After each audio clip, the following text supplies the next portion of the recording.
Reborn. On the very day at the orphanage when adoptions were taking place, Vivian threw herself excitedly into the arms of the billionaire couple. "Mom, Dad, please take me with you. I'll be good, I promise." I just smiled. She was trying to steal my chance to be adopted by the billionaire family. The look she gave me was a perfect blend of naked greed and utter contempt, but she doesn't seem to know. This couple has a penchant for torture and murder. There must be a dozen or so bodies buried in the garden. In my past life, after I was adopted by the wealthiest couple, Vivian was taken in by an ordinary pair later. She told me countless times, "Sienna, my adoptive family is so poor, and they favor sons over daughters. They only adopted me because raising a girl is cheaper. They want to use me for a bride price, to marry me off to a man in his 50s. Could you please talk to your adoptive parents and have them adopt me too? I can't take this life anymore. I'll die." Her words were filled with bitterness, yet her clothing, food, and general way of life, though not lavish or exquisite, showed a clear and deliberate care. It was a world apart from the family I came from. I shook my head and refused right then. "Vivian, that place, it's not for you." Little did I know, she would come to resent me for it. It was during my visit back to the orphanage. She lit the gas canister. No one in the entire orphanage was spared,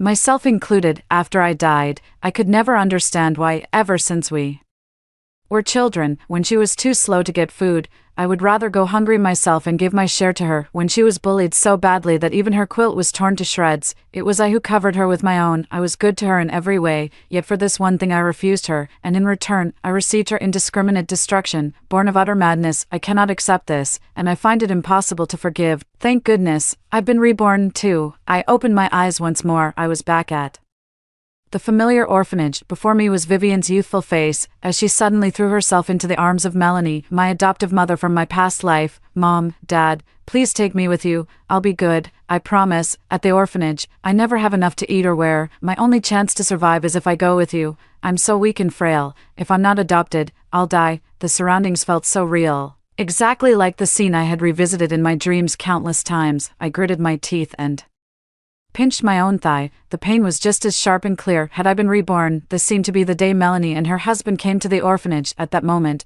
all the children in the orphanage knew they were special, and each was trying their hardest to stand out. In my past life, Vivian had been the most eager and fervent in her efforts, yet it was me, the quiet one in the corner, who caught their eye. And then, later on, I suffered unspeakable cruelty. In the end, I died at the hands of Vivian, the girl I grew up with. Watching Vivian, who was so desperate to climb the social ladder, I couldn't help but laugh. Since she was so desperate to be adopted by that couple, in this life, I will make sure her dream of a life of unimaginable wealth and luxury comes true. I waited quietly in the corner. Sure enough, Melanie and Arthur walked closer and closer to me, uttering the same words they had in my previous life. "Little girl, would you like to come home with us?" Looking at their kind, forced smiles, I smiled too. "I don't want to, but I'm sure she'd love to go with you." Ignoring Vivian's jealous glare, I walked over to her and pushed her out. Vivian is actually very well behaved, but it's a shame no one has ever been willing to adopt her. She's frail and has some vocal cord issues, so she can't speak loudly for long periods.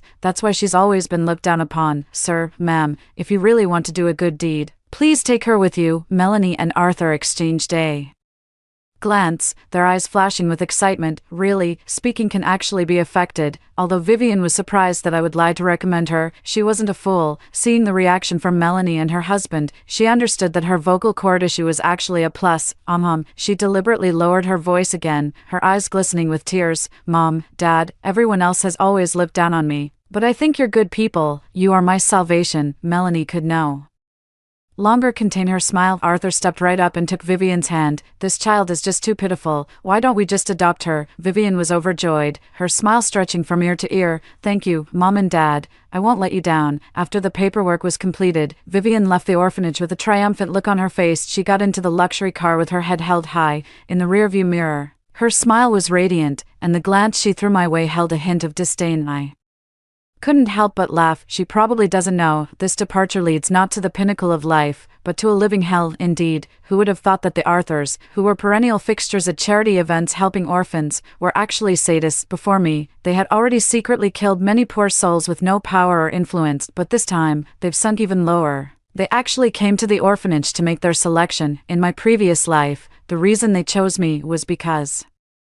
I was quiet and withdrawn, the type who'd likely suffer in silence rather than scream or make a fuss, even if I were mistreated. In this life, Vivian has congenital vocal cord issues and can't speak much, which conveniently spares them a lot of potential trouble. With a bit of care, you can significantly reduce the risk of being discovered. Naturally, she smoothly took my place and became the new plaything for Mr. and Mrs. Arthur. 3. For the next few days, I waited at the orphanage for the arrival of another woman. Finally, one afternoon, Vivian's adoptive mother from her previous life arrived at the orphanage. She picked me out at a glance, skin and bones, covered in scars. Director, this child looks so pitiful, I'll take her. It wasn't easy, but I've finally raised my son. Now that he can work and support himself, I thought I'd use my savings to do some good. Sweetie, would you like to come with me? I promise I'll treat you as my own daughter. Adeline's smile was so warm and kind, it made you want to give her a hug. In my previous life, not long after Vivian went with her, she came crying to me, saying Adeline mistreated her and wanted to use her for a dowry, hoping I could take her to the richest family's house too. At that time, I hadn't been abused yet, so I used some of my saved pocket money to hire someone to look into it. The original intention was to find evidence of Adeline's harshness in order to help her, but in the end, it turned out that Vivian was the one weaving a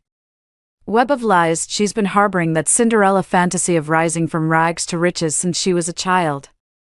No matter how caring and attentive Adeline was to her, not being wealthy enough was considered the original sin. What Vivian looked down on was exactly what I needed, so I nodded firmly. Auntie, I'm willing to go with you. Adeline took my hand and helped me with the formalities. He led me back to the small two-bedroom apartment. While the rooms weren't large, they were clean and tidy, with a warm color palette throughout. An ordinary-looking but kindly smiling older brother stepped forward and took my hand. Mom called and told us, "You're Sienna, right? I'm your brother, Ethan." They warmly brought me fruit and snacks, and showed me the new clothes they had just bought for me. "Little sister, the apartment is too small and there's no spare room. From now on, you can have my bedroom. I'll be fine on the sofa." Yet Ethan, the brother Vivian had described as mean and cruel, kindly offered his own room to me. After I repeatedly refused, Adeline simply packed up his things and moved them out. "You're a girl, as your older brother, it's only right that he looks out for you. Besides, you've had it so tough before. Our family isn't well off, so we couldn't give you a lavish life. We just did our best to give you everything we could within our means." Ethan was overjoyed, proudly listing off the figures he'd made by hand before pulling out a brand new,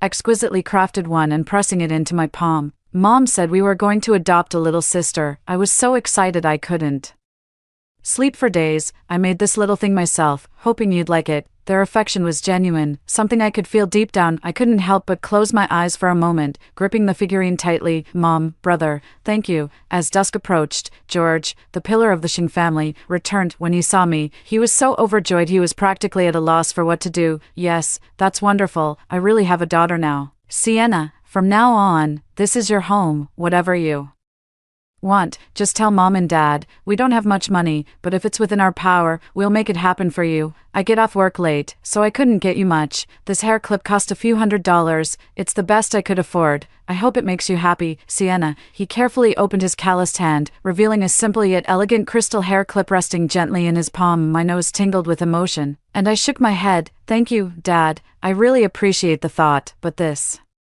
is far too generous." Before I could finish, Adeline simply placed the hair clip on my head. "Don't overthink it, sweetheart. Just be happy. What would you like for dinner? I'll make it for you." I don't understand. Such a warm and loving home. Why doesn't Vivian appreciate what she has? After a week of recuperating at home, my parents suggested sending me to school. Our family circumstances were modest, but my aunt taught at a prestigious school and could arrange for me to enroll as a student, receiving special consideration. I wasn't surprised because in my past life, Vivian had also been sent here by them to be my classmate. On my first day back at school, I ran into an old acquaintance I hadn't seen in ages. Vivian, carrying an expensive bag, was surrounded by a group of classmates. The fawning flattery around her made her smile seem both gleeful and proud. "That's right. I'm the adopted daughter of the wealthiest man in the country. Of course, my family is incredibly wealthy. Our private swimming pool alone is at least 500 square meters. Ugh, my family's backyard is bigger than this whole school. I have no idea why my parents sent me here.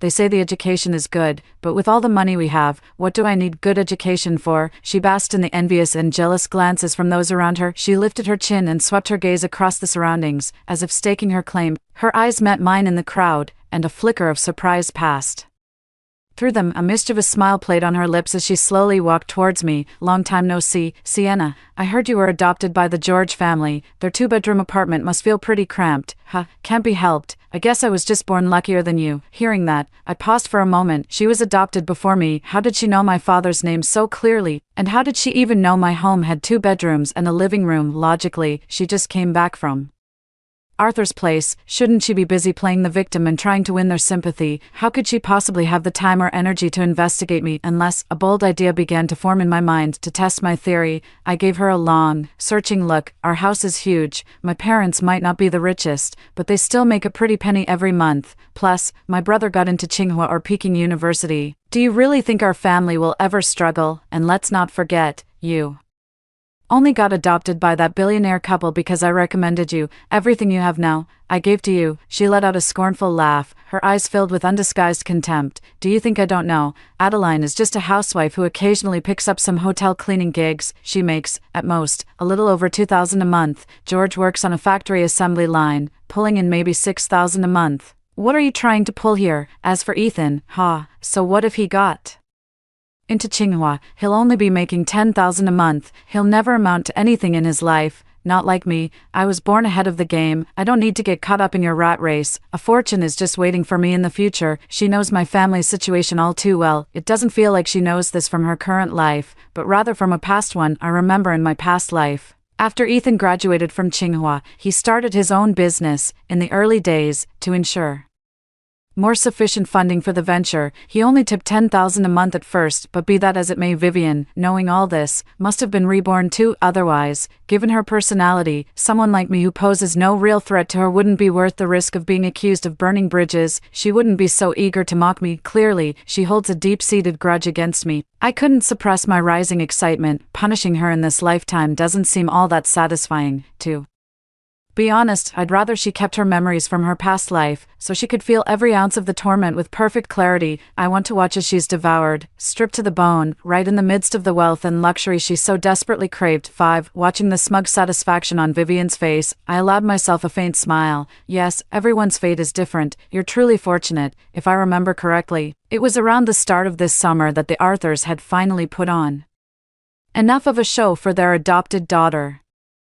With the media off their backs, their true colors were about to show. Soon enough, Vivian would learn the heavy price of the wealth she had worked so hard to obtain. She snorted coldly, pushed past me, and walked straight into the classroom. Vivian is the center of attention now, and her hostility towards me is so blatant. Those trying to curry favor with her have deliberately distanced themselves from me. Even those who don't want to suck up to her don't dare risk offending Vivian by being friendly with me. I can understand that. Besides, being alone isn't necessarily a bad thing for me, but I'm in my final year of high school. All I need right now is a peaceful environment to focus on my studies, so I can get into a good university, land a decent job, ease the burden on my family, and build a good life for myself. But Vivian clearly has no intention of letting me have a single peaceful day. Oh, what's the point of studying so hard? You'll never catch up to me in your entire life. So what if you're top of the class? The crumbs that fall from my table are more than your family could earn in a lifetime. I can't stand the way you're trying so hard. Wouldn't it be easier to just accept your fate? She had a sharp tongue, and every word she said was aimed right at a person's insecurities, but I wasn't a fool either. Nowadays, she's known as the daughter of the richest man in town. Everyone in class takes her side. To maintain a peaceful school life, I mostly just ignore her. The feeling of punching cotton was utterly frustrating, and Vivian had finally had enough. She snatched the hair clip from my head, threw it to the ground, and stomped it to pieces. She taunted me relentlessly, wearing the smug expression of a victor. What's with that gaudy thing you wear all day, trying to catch someone's eye? Even if you're looking for a shortcut, you don't have to wear such a cheap hair clip, do you, you pathetic pauper? You make me sick. Her lackeys joined in, mocking me without restraint. What do you expect from someone with such low-class taste? Even Vivian's dog would turn its nose up at this trash. Everyone has their own fate. Vivian was born under a lucky star, not like Sienna, who's destined to be nothing but a stepping stone for her. What are you glaring at? Vivian was doing you a favor by stomping on your hair clip. You should be grateful she didn't complain about it hurting her foot. My gaze fell on the scattered crystals, and my expression Instantly darkened, I stopped holding back. Raising my hand, I slapped Vivian hard across the face. After the sharp, resounding crack of the slap, the entire classroom fell deathly silent. Everyone stared at me in shock, and some even had their gleeful eyes practically glued to me. Vivian suddenly let out a shriek, glaring at me with her face contorting in rage. "How dare you hit me?" With that, she raised her hand to strike me. I grabbed her wrist directly, leaned close to her ear, and threatened in a voice only the two of us could hear, "Don't cross me, or I'll tell your adoptive parents the truth about how your birth parents died. Do you think you'll still be able to live so comfortably in their home after that?" Vivian's pupils constricted sharply. A flash of disbelief raced through her eyes before she suddenly clenched her jaw and fell silent. Finally, she lowered her raised hand, looking thoroughly deflated yet forced to hold back. I stared at her coldly. "Get me a new one, and apologized to me." She rubbed her palms together, took several deep breaths, and finally said with great reluctance, "I'm sorry." The classmates were even more astonished. Ignoring everyone, she returned to her seat with a grim expression. Though her face feigned composure, I could see the turmoil of unease and resentment churning in her eyes. Indeed, she thought her actions were flawless. Unaware that fate had already recorded every twist of destiny, she wasn't originally an orphan. When she was 7 years old, a piece of news took the world by storm. An orphan girl from another city was adopted by a wealthy family, rocketing to fame and fortune to become the envy of all as a pampered heiress. The luxury items that girls from ordinary families could only dream of became her casual pastime. Vivian was filled with envy and jealousy. That was the first fire she ever set in her life. She burned her own parents to death.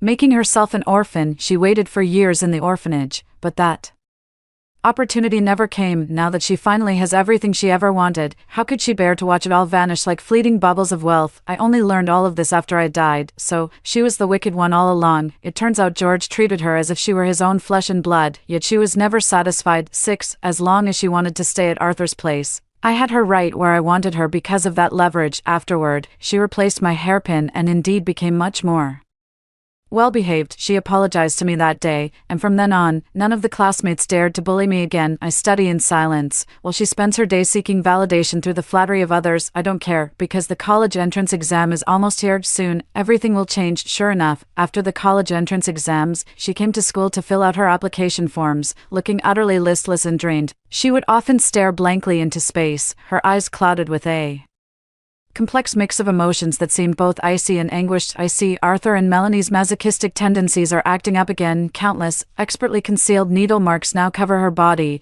each one a relentless, ticking reminder of the torment she endures day and night. I did the math. Today is exactly June 25th. It's Melanie's birthday, their day of revelry. I remember, on this very day in my past life, they toyed with me until I was on death's door. I spent a full month bedridden, never truly recovering. Right now, Melanie and Arthur are probably at home, anxiously hoping Vivian will come home early, but Vivian seemed to have a hunch about what might happen today. While filling out the form, she was fidgeting restlessly in the classroom. By the time I handed in my form, only the two of us were left in the classroom. I stood up to leave when she suddenly called out to me, "Sienna, what did you mean by what you said the other day?" "I don't understand. What exactly do you know?" I gave her a smile. "Well, if you already know the answer, why are you asking me? As long as you don't cause trouble for me, I can take this secret to the grave." Her smile was so forced. "I don't understand. Sienna, aren't we good friends?" "Okay, I admit I got a bit carried away after being adopted by the wealthiest family, but I remember how kind you used to be to me. Surely you wouldn't cut me off completely over something like this.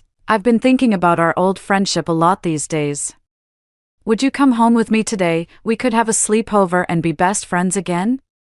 Her insincere gaze was so fake it almost made me laugh. Isn't she just afraid of getting abused at home today and dragging me along as a human shield? What she didn't know was that Arthur disliked surprises, so I nodded without a moment's hesitation. Sure. 7. I followed Vivian back to the grand mansion I had lived in during my previous life. Despite its opulent appearance, the room was eerily quiet and exuded a chilling, almost underworld-like gloom. Upon seeing Vivian bring me back, the excited expressions on Arthur and Melanie's faces instantly fell, but just a second later, they plastered on warm, enthusiastic smiles. "Oh, Vivian, you brought a friend home. Perfect timing. It's your mom's birthday today. Let's have a meal together to celebrate." Vivian's smile was a bit forced, but at least she seemed much more relaxed. Okay, at the dinner table, to keep Arthur and Melanie from scheming against me, I made a point of talking to them in a loud, boisterous voice. "Uncle, Auntie, Vivian, said you were wealthy, and she was right. I've never seen such a huge, luxurious house, but I'm curious, why is Vivian's health getting worse and worse? Living in such a wonderful environment, she looks so frail, with these big dark circles under her eyes, and she keeps complaining about aches and pains all over. I really don't know what's going on. Vivian is a dear friend of mine. If she doesn't behave,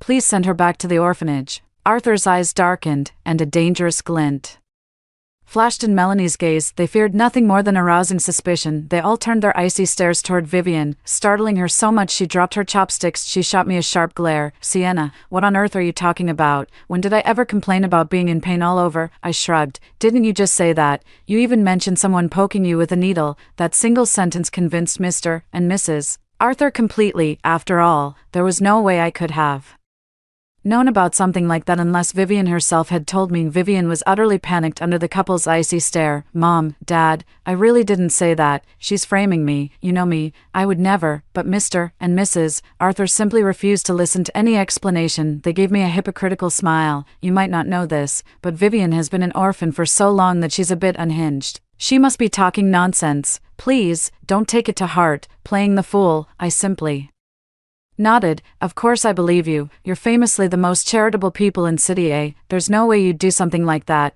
With that, I put down my chopsticks, let out a loud burp, and looked at Vivian. Oh, right. You mentioned this afternoon that you wanted me to stay over tonight. I'm sorry, but my parents and my brother would be really worried about me if I don't go home. They might even call the police. Happy birthday to your mom. Hope you all have a great time. I'm heading home now. By the way, Vivian, your aunt and uncle have been so good to you. How could you possibly accuse them like that? If you pull a stunt like this again, I'm not playing with you anymore. Seeing that I was clearly not the sharpest tool in the shed, Mr. and Mrs. Arthur seemed to relax. They politely showed me the door. That night, I slept more soundly than I had in ages, but Vivian is a different story. Knowing the Arthurs as I do, needles and whips are just the appetizer, that kind of torment, feeling every ounce of pain with no escape in death. I believe Vivian's dream of becoming a lady of fortune will force her to endure it all, but enduring it doesn't guarantee smooth sailing. It might just lead to even more brutal suffering. Everything I said today, especially, has completely enraged Arthur. Consumed by a dark tide of fear and fury, he had no choice but to unleash it all on Vivian. Sure enough, not long after, a private psychiatric hospital under the Jing Group issued Vivian a medical evaluation. She was diagnosed with severe schizophrenia. From then on, every word she spoke was branded as a lie. Afterward, Vivian seemed genuinely devastated. Even when she attended class gatherings, she wouldn't speak to anyone. Every accidental touch from others would make her flinch and tremble for what felt like an eternity. When someone asked what was wrong, she shouted back in agitation, "What could possibly be wrong with me? I'm the adopted daughter of the richest man alive. My life is 100, 1,000, 1,000,000 times better than any of yours." After a few more times like that, no one was willing to pay her any attention. Seeing all this, I couldn't help but smile. It seems, in my past life, I was far more fortunate than she ever was. Even before the Arthur's first act of abuse, classmates had whispered rumors to me about the mysterious disappearances of children from the mountain regions. That's when I became wary. I made a point of being seen everywhere to leave a strong impression, and I worked hard to create opportunities for others to show up and take me away in time. But my way of making myself known was different from Vivian's. I never exploited my classmates because I was adopted by the wealthiest man. Instead, I went out of my way to be kind to them, using the allowance Arthur gave me to save face, to help every single person. I made friends with sincerity, and in return, I gained many genuine friends who were always willing to help when I asked so. Even though the abuse continued, it was never life-threatening, and because I kept my mouth shut, they never documented anything, which ironically gave me a strange sense of security. I managed to survive until the college entrance exams were over. Finally, I could leave it all behind, my acceptance letter to a top university in hand and my body covered in scars. Before leaving for good, I wanted to return to the orphanage one last time, to see the place where it all began. It was Vivian's fire that snuffed out my new life. In this life, apart from being the adopted daughter of the wealthiest man, very few classmates were willing to be her friend. After all, who would like a peacock that constantly fans its tail and sweeps people's faces with its feathers? So to this day, no one truly cares about what happened to her, and many classmates are secretly gloating about it. Not to mention those lackeys who still dream of squeezing every last bit of value out of her. 9. It's probably because Arthur and Melanie have been getting more and more brazen. According to some classmates, Vivian's condition has been deteriorating day by day, but Arthur would force a flush into her cheeks with all sorts of drugs and tonics. That deceptively rosy face was hung with two lifeless eyes, like a walking corpse, utterly devoid of any human spark. More and more people began to avoid her then, for reasons unknown. She almost never left the house. It wasn't until our class held the graduation dinner for our teachers that she finally made an appearance again. Yet a strange smile was plastered on her face. I couldn't fathom what kind of abuse she had suffered, but I imagined it was a case of cruelty without limits. That day, she stopped me again. She stood before me, giggling at me. "Sienna, have you been reborn too? You recommended me to them on purpose. You knew Melanie and the other one were a pair of psychos all along, didn't you? You wanted to send me to be tortured. Sienna, you've ruined my life. I'll haunt you from beyond the grave. It's too late." The moment I told the Arthurs she'd been injected, right in front of them, she should have understood everything, but now, it's too late. From the instant she happily climbed into that luxury car, any chance of escaping the mire for the rest of her life vanished. I laughed. "How could you call that harming you? In our past life, you resented me for becoming the heiress to the wealthiest family, and you didn't hesitate to kill me for it. Isn't this the life you always dreamed of? Why aren't you happy?" She glared at me, gnashing her teeth, her eyes wide with fury. "Sienna, this time, I'm still going to kill you. If I can beat you once, I can beat you for the rest of your life. Just you wait, you'll be under my heel forever." I gave her a shove. "Well then, let's see how you plan to turn the tables this time." Furious, she tried to push back, but so weakened by the torment, even raising her arm seemed a tremendous effort. Finally, the drug-induced flesh on her face drained into a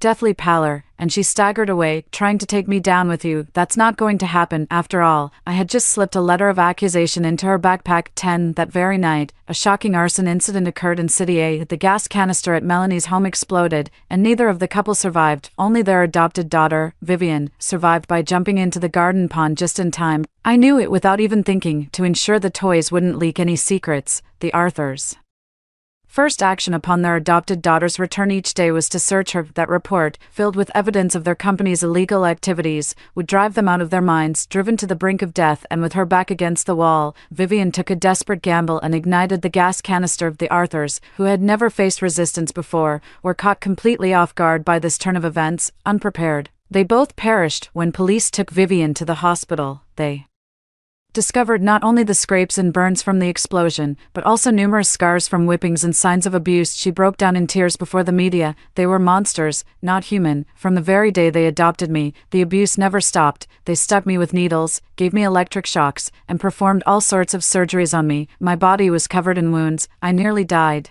They forced me not to call the police, forged a psychiatric evaluation report, and made sure no one would believe a word I said. Thank God for looking out for me. The gas tank at home exploded. Otherwise, who knows how much longer I would have suffered." I have to admit, her act of playing the victim is truly masterful. Those red-rimmed eyes, that helpless expression, paired with that hoarse, trembling voice. No wonder I was so soft-hearted in my past life, treating her well without expecting anything in return. A bleeding heart really is a fatal flaw. Soon, Vivian became infamous, almost everyone in City A knew of her pitiable state, but what is there to pity about her? This is exactly the outcome she wanted. As the sole adopted daughter of the wealthiest couple, and now an adult, she naturally inherited their fortune. In the end, her smugness and arrogance were almost palpable. She said to me, "Just you wait, I'll finish you off sooner or later." I didn't care. On the very day she was supposed to inherit the estate, I went straight to the police and submitted a report. In my previous life, in order to secure my own safety and to rid myself of those two scourges, Arthur and his ilk, I took a risk and gathered a substantial amount of evidence of their illegal activities. In this life, although I lack the physical evidence, I at least know exactly where their illegal activities lie. The detailed and credible tip-off materials became the first lead for the police to follow. Soon, the past acts of torture and murder committed by the Arthur couple were exposed one by one.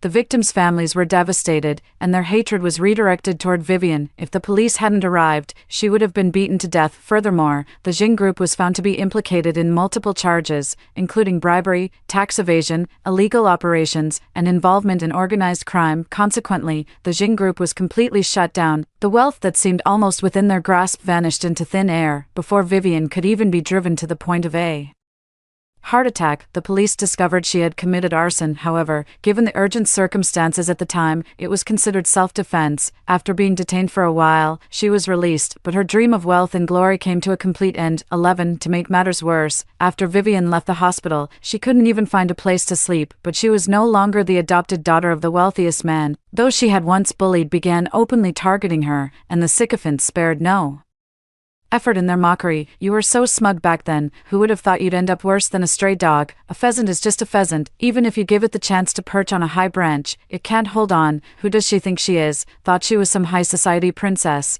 but she's just a plaything. You actually dare to talk to her again? She's a murderer. Aren't you afraid she'll snap? With so many of us here, what's there to fear? She's just a clown. Vivian had suffered one devastating blow after another. She watched as those who had once groveled at her feet, begging for scraps, now trampled over her one by one. She had truly lost her mind. She would lunge at anyone she saw, scratching and biting at anything within sight. At first, they were afraid, but soon, they all noticed Vivian was physically weak and began gasping for breath. In no time, someone kicked her from behind. She let out a muffled groan and collapsed to the ground. Many rushed over to kick and punch her, with one person even straddling her to slap her face. In the end, she was beaten to within an inch of her life. She ended up living in a riverside culvert, keeping company with a band of vagrants. Rumor has it that after a while, her mind really started to go. I heard several times that she'd been in and out of the police station for various thefts. Many people said she was finished, that she'd probably never cross paths with us again, but I only grew more wary. I know her all too well. When she's backed into a corner, she loses all reason. Sure enough, half a year later, she suddenly stormed into the orphanage. She set the orphanage ablaze, screaming hysterically, "Sienna, why do you get to be adopted by the richest man? Why won't you give up your life of luxury for me? If I could burn you once, I can burn you again. Just die already." Unfortunately, when she set the fire, not only was I not at the orphanage, but the entire orphanage had just gone on a spring outing to the nearby park. She started a huge fire to kill me, but ended up forgetting to get out herself. By the time the flames died down, she and the orphanage had both been reduced to ashes. Fortunately, this devastating fire garnered widespread attention from many quarters. Numerous compassionate individuals from society came forward with donations, and soon a new orphanage with far better facilities than the original was built, and I, through my own efforts, have continually kept the orphanage in the public eye. I hope every child within can have a warm and loving home, a home that brings contentment to us all. 13. I have been deeply cherished by my family all these years. While we haven't lived a life of great wealth, my path of growth has always been bathed in sunshine. I successfully got into Tsinghua University, becoming my older brother's junior there. Just like in his previous life, my brother started his own business after graduation. After weathering the initial tough period, the company grew bigger and bigger, finally going public 3 years later. They continued to treat me with the same kindness as always. This is the life I've always wanted. The end. Story 2. Our whole family was working in the fields up on the mountain. In a flash, Dad snapped off a section of the cobra's tail and started clamoring for Grandma to stew it with chicken that evening, making a pot of dragon and phoenix stew. My younger brother exclaimed that snake meat was the most delicious, and there was too little to go around. Dad looked at him with utter adoration. "If my boy loves it, we'll just snap off another piece of the snake's tail." With that, he reached his hand toward the snake hole. Mom and Grandma chimed in, urging him on, worried that my little brother might go hungry. I quickly stopped him. "That's a cobra's tail. If you reach into the hole again and the snake's head is facing out." Dad cursed his bad luck and decided to give up the attempt, but then my younger brother got upset. When I wasn't paying attention, he swung a hoe and shattered my kneecap. I begged them through my tears to take me to the hospital, but they were too concerned about the medical costs, so they just half-heartedly tried some folk remedies instead. In the end, I was left a cripple, shunned by everyone. Later, to buy designer brands for my brother, my grandmother took it upon herself to sell me off to a violent old bachelor. From then on, I withered away in an abusive marriage until my death. When I opened my eyes again, I had traveled back to the day my father tore off the snake's tail. This time, I clapped enthusiastically and said, "Dad, you're amazing. You're truly the bravest man in our village." Dad was holding a snake tail with a triumphant grin, saying, "Mom, let's cook a chicken tonight and make dragon and phoenix stew. Troy absolutely loves it." Grandma beamed with joy, patting my younger brother's head as she nodded repeatedly. I stood there staring blankly at the scene, feeling my perfectly intact left leg. It finally sank in that I had been reborn. My 10-year-old brother licked his lips and whined, "Dad, there's not enough. I'm still hungry." Dad had brought home snakes a few times before, and my brother absolutely loved the meat and the soup, always raving about how delicious it was. Any leftover snake soup would always end up in my bowl. The thought of how a snake looks made me lose my appetite. To my grandmother, It just seemed like I was being difficult and dramatic. Sadly, it wasn't until my kneecaps were shattered that I truly understood how insignificant a girl's life is in a family that values sons over daughters. In their eyes, I was always just an afterthought. Even if I died, no one would care, let alone just breaking a leg. Their eyes are only on their younger son. In that case, I'm better off without such family.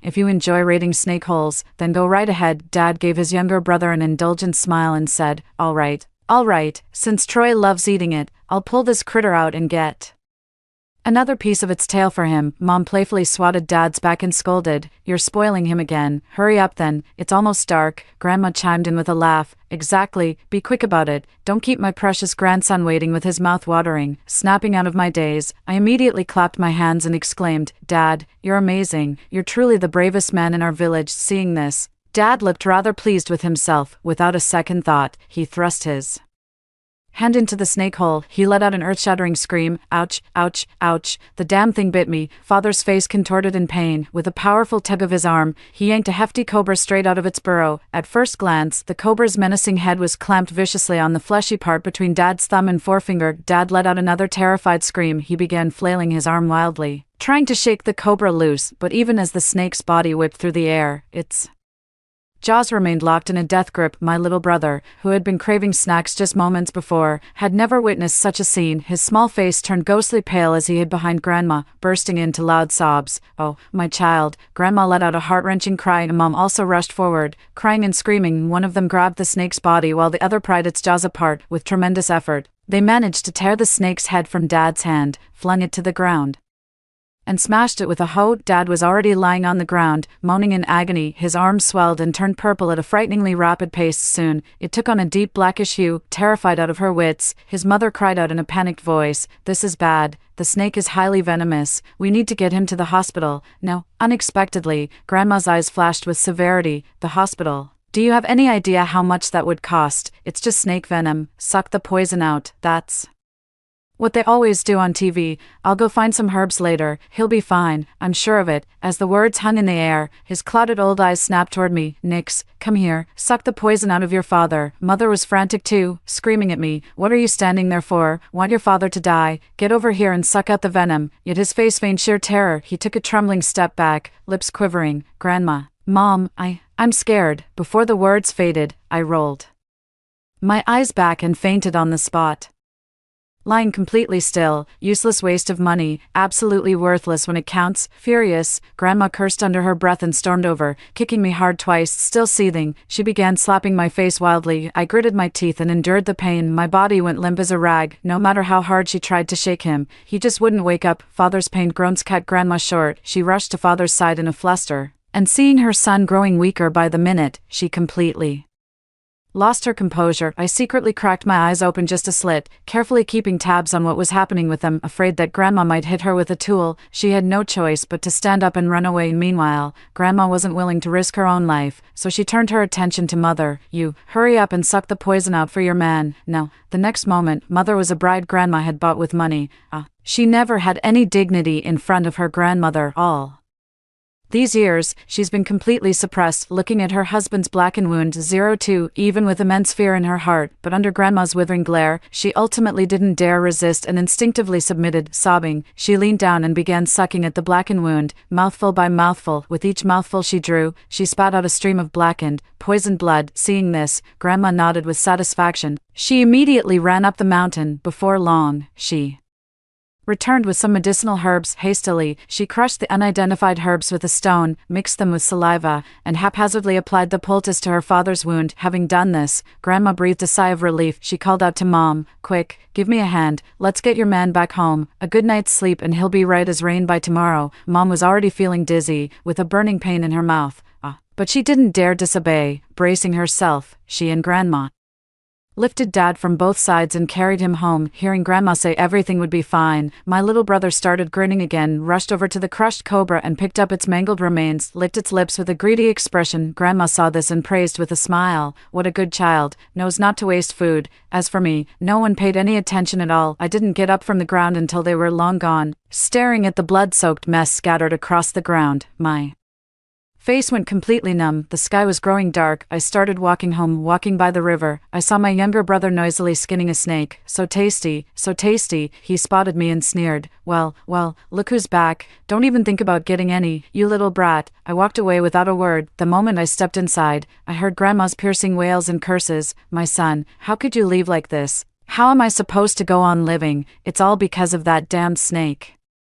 Through the wide gap in the door, I saw Father lying stiffly on the bed, completely motionless. Dad is gone. There's this indescribable feeling inside, but I know I'm not sad. Grandma held Dad in her arms, crying and cursing at the same time. Mother collapsed on the floor beside the bed, her face ashen and lips severely swollen, reaching out to Grandma for help. Mom, I feel terrible. I think I've been poisoned. Please take me to the hospital. Interrupted. Grandma's temper flared instantly. She pointed at Mother and scolded. The hospital, that's all you ever think about. Where would we get the money? Your husband's gone. There's no money left in this house for you to waste. You only sucked a little with your mouth. What could possibly happen? Just endure it and it'll pass. You're just spoiled. With that, he completely ignored her and began wailing over his father's body in unrestrained grief. It's all fate. At least we still have Troy, as the old saying goes. If a father dies young, his fortune passes to his son, so Troy is destined to bring honor to our family. You can rest in peace now. At this moment, the mother could bear no more and collapsed to the ground, falling unconscious. Before long, my younger brother came back. The moment he stepped inside, he started making a racket. Grandma, I want to eat dragon and phoenix. All right, dear, Grandma's coming. Grandma took the snake and headed straight to the kitchen without noticing what was happening inside. My younger brother dashed off to play. At dinner time, my younger brother ate with immense satisfaction. After eating and drinking his fill, he finally asked his grandmother, "Why aren't Mom and Dad coming to eat?" A cold laugh echoed in my heart. Grandma wiped away her tears and said, "Your father, he's gone." His younger brother started putting on a show, wailing loudly, "It's all Sister's fault. She wouldn't let Dad have his drugs, and she killed him." Grandma's long suppressed emotions seemed to have found an outlet. She grabbed me as I crouched nearby and began hitting and kicking. I covered my head and curled into a ball. My back, legs, and arms were constantly aching. "It's all because of you, you jinx, you harbinger of doom, you father-killing wretch." She shrieked curses at me, spittle spraying onto my face. "If you hadn't been so lazy and played dead, refusing to suck the poison out for your father, how could he have died? I should have drowned you in the piss bucket the day you were born. All these years of food wasted on you. You're the reason your father's dead. You'll spend the rest of your life slaving for your brother to atone for this." Age is finally catching up with me. After hitting me for a while, Grandma finally let me go. Panting and out of breath, I feel a knot of frustration in my chest. It was clearly my brother who started all this by complaining there wasn't enough snake meat. Yet I'm the one being blamed for everything when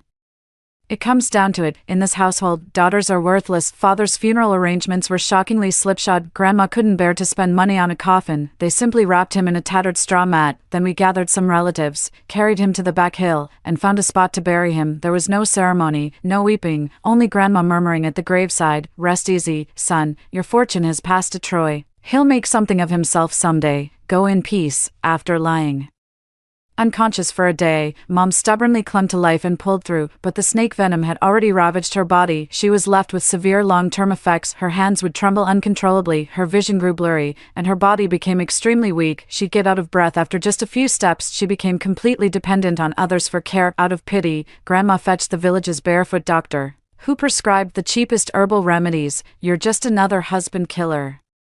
Hurry up and get better. There's a mountain of chores waiting for you."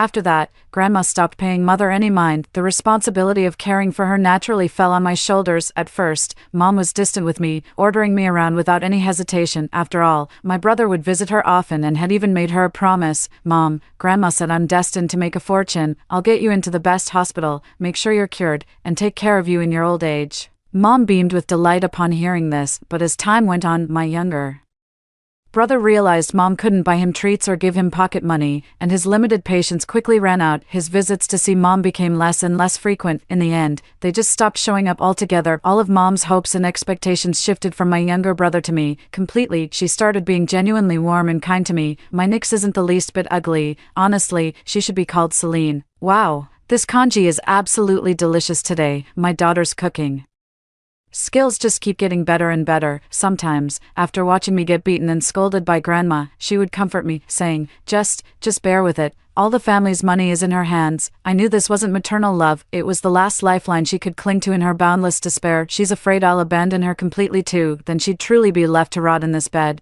I responded indifferently to her attempts to please me. I still brought meals and performed cleanings on schedule, but rarely acknowledged her words. My mother's change in attitude toward me gave me a deeper understanding of human nature. Meanwhile, my grandmother's behavior grew increasingly paranoid and bizarre. She started buying snakes from villagers. Anyone who caught a snake could sell it to her. The way she was spending money so freely seemed unbelievable to me, especially for my grandmother who had been frugal her entire life. It wasn't until later, when I overheard my grandmother whispering to my younger brother, that I understood the reason behind it. Troy, since you love eating snake, I'll make sure you have it every day from now on. I've learned that snakes are also called little dragons. By eating more snakes, not only will you avenge your father, but you'll also take in the dragon's fortune. You're bound to transform into a dragon and soar to greatness, achieving success beyond measure. So, at our family dinner table, we had snake almost every day, braised, stewed, deep fried. Grandma would prepare it in all sorts of ways for my little brother. My younger brother was absolutely thrilled about this. He ate with great relish and ended up gaining quite a bit of weight. I saw it all but kept my thoughts to myself. As time went on, he started experiencing abdominal pain and diarrhea, sometimes even constipation. His complexion took on a sallow, waxy pallor. He appeared plump but was utterly listless. Grandma dismissed it as dragon's energy transforming his body. One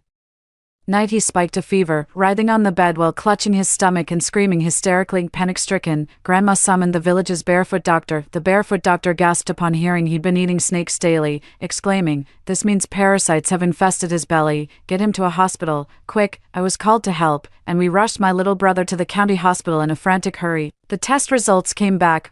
The doctor held up the scan with a grave expression, saying, "See these white shadows? They're all parasites. They're in the liver, the intestines, and they might even have reached the child's brain. How could you feed him so many wild snakes?" The images on the scan were truly horrifying to behold. Grandma didn't understand the medical terms, but she knew something was terribly wrong. She collapsed to the floor, wailing and slapping her thighs. "It can't be. My Troy is destined to become a dragon. How could he be harmed by these mere worms?" My younger brother was rushed into the hospital room, but it was already too late. He drifted between raging fevers and unconsciousness. Within mere days, he drew his last agonizing breath. When I saw him die, his eyes were wide open. Is this the origin of the idiom, to die with one's eyes open? Grandmother's wails were heart-wrenching, even more agonizing than when father passed away. Clutching her younger brother's lifeless body, she sank into a prolonged stupor. The vibrant spirit in her eyes seemed to have been drained away. His funeral arrangements remained as perfunctory as ever. He was buried beside his father's grave. This time, Grandma didn't go, as if she couldn't bear to face father. When Mother learned of my brother's death, her expression was strange. She didn't cry or show any grief, but I knew full well that she often cried secretly at night, her sobs heart-wrenching, repeatedly calling out Troy. I froze. Even if her son ignored her, she still worried about him. He was her whole world. At that moment, her world came crashing down. How could she not be heartbroken? But she'll need me in the future, though she doesn't want to show it in front of me. Recently, her health has improved a bit. Sometimes she can stand up and take a few steps on her own. It's clear she's not as frail as we imagined. In the dead of night, Grandma stared blankly at the starry sky before suddenly turning to me. "Everyone in the village says I'm the one who caused Troy's death. What do you think?" No, I shook my head firmly. Brother wasn't destined for it. He couldn't withstand the dragon's energy. His fortune simply wasn't strong enough. Grandma's ashen face instantly brightened. She suddenly grabbed my shoulders, her aged face streaked with tears. "You're right, Nix. Guess we're just not destined for it. Our family, we're lacking in blessings, just not blessed enough. How can you blame me? What does this have to do with me? If you want to blame someone, blame your mother." Hanging on by a thread, dragging down the family's fortune. At that moment, Grandma seemed to have found an outlet for her pent-up emotions. She stormed into the room in a frantic rush. Immediately, Mom's agonized screams and desperate pleas echoed from inside. "It's all because of you, you jinx, a wretched woman who brings death to husbands and sons. Ever since you married into this family, we've had nothing but misfortune. You brought this bad luck with you. You're the one who caused my son's death. And now you've done the same to my grandson. Look at you, dragging yourself around half dead. You're draining all the good fortune from this household with your miserable existence." I stood outside the door, watching it all with cold detachment. A strange sense of clarity washed over me. People always take their frustrations out on the weakest person, just like how they did to me in my past life, when I was lame. Grandma has been treating me much better. It's clear she's counting on me to take care of her in her old age, every day. Mom was covered in bruises, becoming the punching bag for everyone's frustrations, yet she wanted to live. With a resilience beyond imagination, I worked diligently day in and day out. In my spare time, I took care of Mom and Grandma. I would massage Grandma's legs and give her rub-downs. "Nix, you're quite a devoted grandchild," she would occasionally praise me. I ultimately couldn't hold back what was on my mind. One evening, while I was washing her feet, "Grandma," I heard, "the school fees in town don't seem too expensive." The moment I said it, Grandma exploded. She pointed at my face and started yelling, "You want to study? Study what? We already put you through middle school." Still not satisfied, being able to count money is enough. Where would this family get extra cash for you to waste? Don't even think about it. I lowered my head, hiding the expression in my eyes, and said nothing more. "I'm running out of time. Junior high starts soon. Grandma doesn't intend to let me go if I don't go now. It'll be much harder later." I never expected the turning point to come so quickly. A few days later, Stella from next door returned. She pulled up in a gleaming little car. Instantly, she became the talk of the entire village. Grandma leaned over the wall, gazing greedily at the little car. When she saw the stylishly dressed Stella, her eyes lit up with an indescribable gleam, unable to contain herself. Grandma rushed over and grabbed Stella's arm. "Stella, dear, what high-ranking position do you hold in the city now? You must be earning a fortune every month, right?" Stella couldn't help but chuckle. "Grandma, I'm not an official. I teach at an elementary school in the city." "A teacher? That's wonderful. Just wonderful." Grandma nodded repeatedly, then eagerly pressed further. "So your monthly salary must be several hundred, right?" She cautiously named a figure that she believed to be the absolute maximum. Stella chuckled softly, shook her head, and stated the actual amount. The words hung in the air. The number struck the grandmother's ears like a thunderclap. She staggered slightly, her jaw hanging slack for a long moment. A single month's salary was more than what she could save from a whole year of backbreaking farm work. "Teaching pays this well," she murmured to herself, her eyes shifting from shock to exhilaration. After Stella took her parents away, Grandma dashed home like a gust of wind. Her eyes were locked on me. They pummeled him while hurling curses. The way she looked at me had changed, no longer seeing me as some worthless burden, but as a goose that lays golden eggs. "Nix, you should go to school. Grandma will pay for your education. You should grow up to be a teacher like Stella and drive a car too." I was breathing heavily but feigned calmness. "I'll do whatever Grandma says. I'll always listen to Grandma." Grandma nodded with satisfaction and praised me for being a good child. The night before departure, I was wiping my mother's body. Tears kept streaming from Mother's eyes. "My dear daughter, don't go to school. You mustn't go. What will become of me after you leave?" I met her gaze, my eyes shining with a newfound intensity, just as my brother had once promised her. "Mom, Grandma said I'll become a teacher, make good money, and then get you the treatment you need." Mom broke down in tears again, her eyes filled with utter despair. "Grandma gave me the tuition fees and a month's living expenses." Her fingers trembled as she counted the money, murmuring under her breath, "This is all for your education. Nix, you must make us proud. Keep it well hidden. Don't let anyone steal it from you." I moved into an 8-person dormitory room, crowded and noisy, but in my eyes, it was heaven. I practically threw myself at the books with a voracious hunger every day. I was the first to rise, reciting vocabulary and texts on the sports field by the morning light. In class, my eyes were glued to the teacher and the blackboard, terrified of missing a single word. I'd sneak under the covers with a flashlight to read after lights out. I often hear classmates say that in today's society, education can't change your destiny, but for me, I know for certain that education will change my life. My first monthly break, clutching my hard-saved money, I boarded the tractor back to the village. 5. When I got home, I saw Grandma basking in the sun in the yard. Her eyes lit up at the sight of me, and she sprang to her feet with surprising agility. "Nix, have you had any exams? How did they go? Did you get good grades?" I was taken aback, but still replied, "We had monthly exams. I placed in the top 3. Grandma murmured to herself, "Top 3? Does that mean you could become a teacher?" I nodded firmly. "Yes, I can." Grandma was suddenly overjoyed, clasped her hands together, and bowed deeply toward the sky. "It works. This time it really works." I was baffled. "Where's Mom?" Grandma's face hardened. "Don't mention that good for nothing. She's remarried. Come, let me show you something special." With that, without waiting for my reaction, she grabbed my hand and pulled me toward Mom's room. I was still reeling from my mother's words about getting married. As soon as I entered the room, I heard a faint hissing sound. When I looked closer, my scalp began to crawl. My mother's bed was empty, with no sign of her. In its place stood an iron cage. Inside the cage, a massive cobra slithered about. Spotting us, it reared up and let out a menacing hiss. Grandma finally found out the reason our family has been losing members one after another. It's because our karmic debts from the spirit world are too heavy, and we need living energy to suppress them. That's why we must keep alive, Snake. It's the only way our family's fortune will grow stronger. See, you got such good grades and even passed the teacher qualification exam, all thanks to Grandma keeping that snake. Grandma was so thrilled she started dancing around, bowing repeatedly to the cobra in the cage. As I watched this scene unfold, my mind drifted back to the bright, orderly classrooms of my school. In that moment, it felt like I'd been plunged into hell itself. I only found out the next day from a neighbor Grandma had actually married Mother off. They said she was sent to the next village over, to an old bachelor named Wu. In an instant, a cascade of images unfolded from the depths of my soul. Something seemed to explode right beside my ear, the drunken, leering grin of an old bachelor, the rain of blows and kicks landing on my body, boundless darkness and despair. And now, has my pitiful yet detestable mother become the one to bear all this? I didn't go to see her. Instead, I stayed home keeping Grandma company and soothing her. I said with a hint of concern in my voice, "Grandma,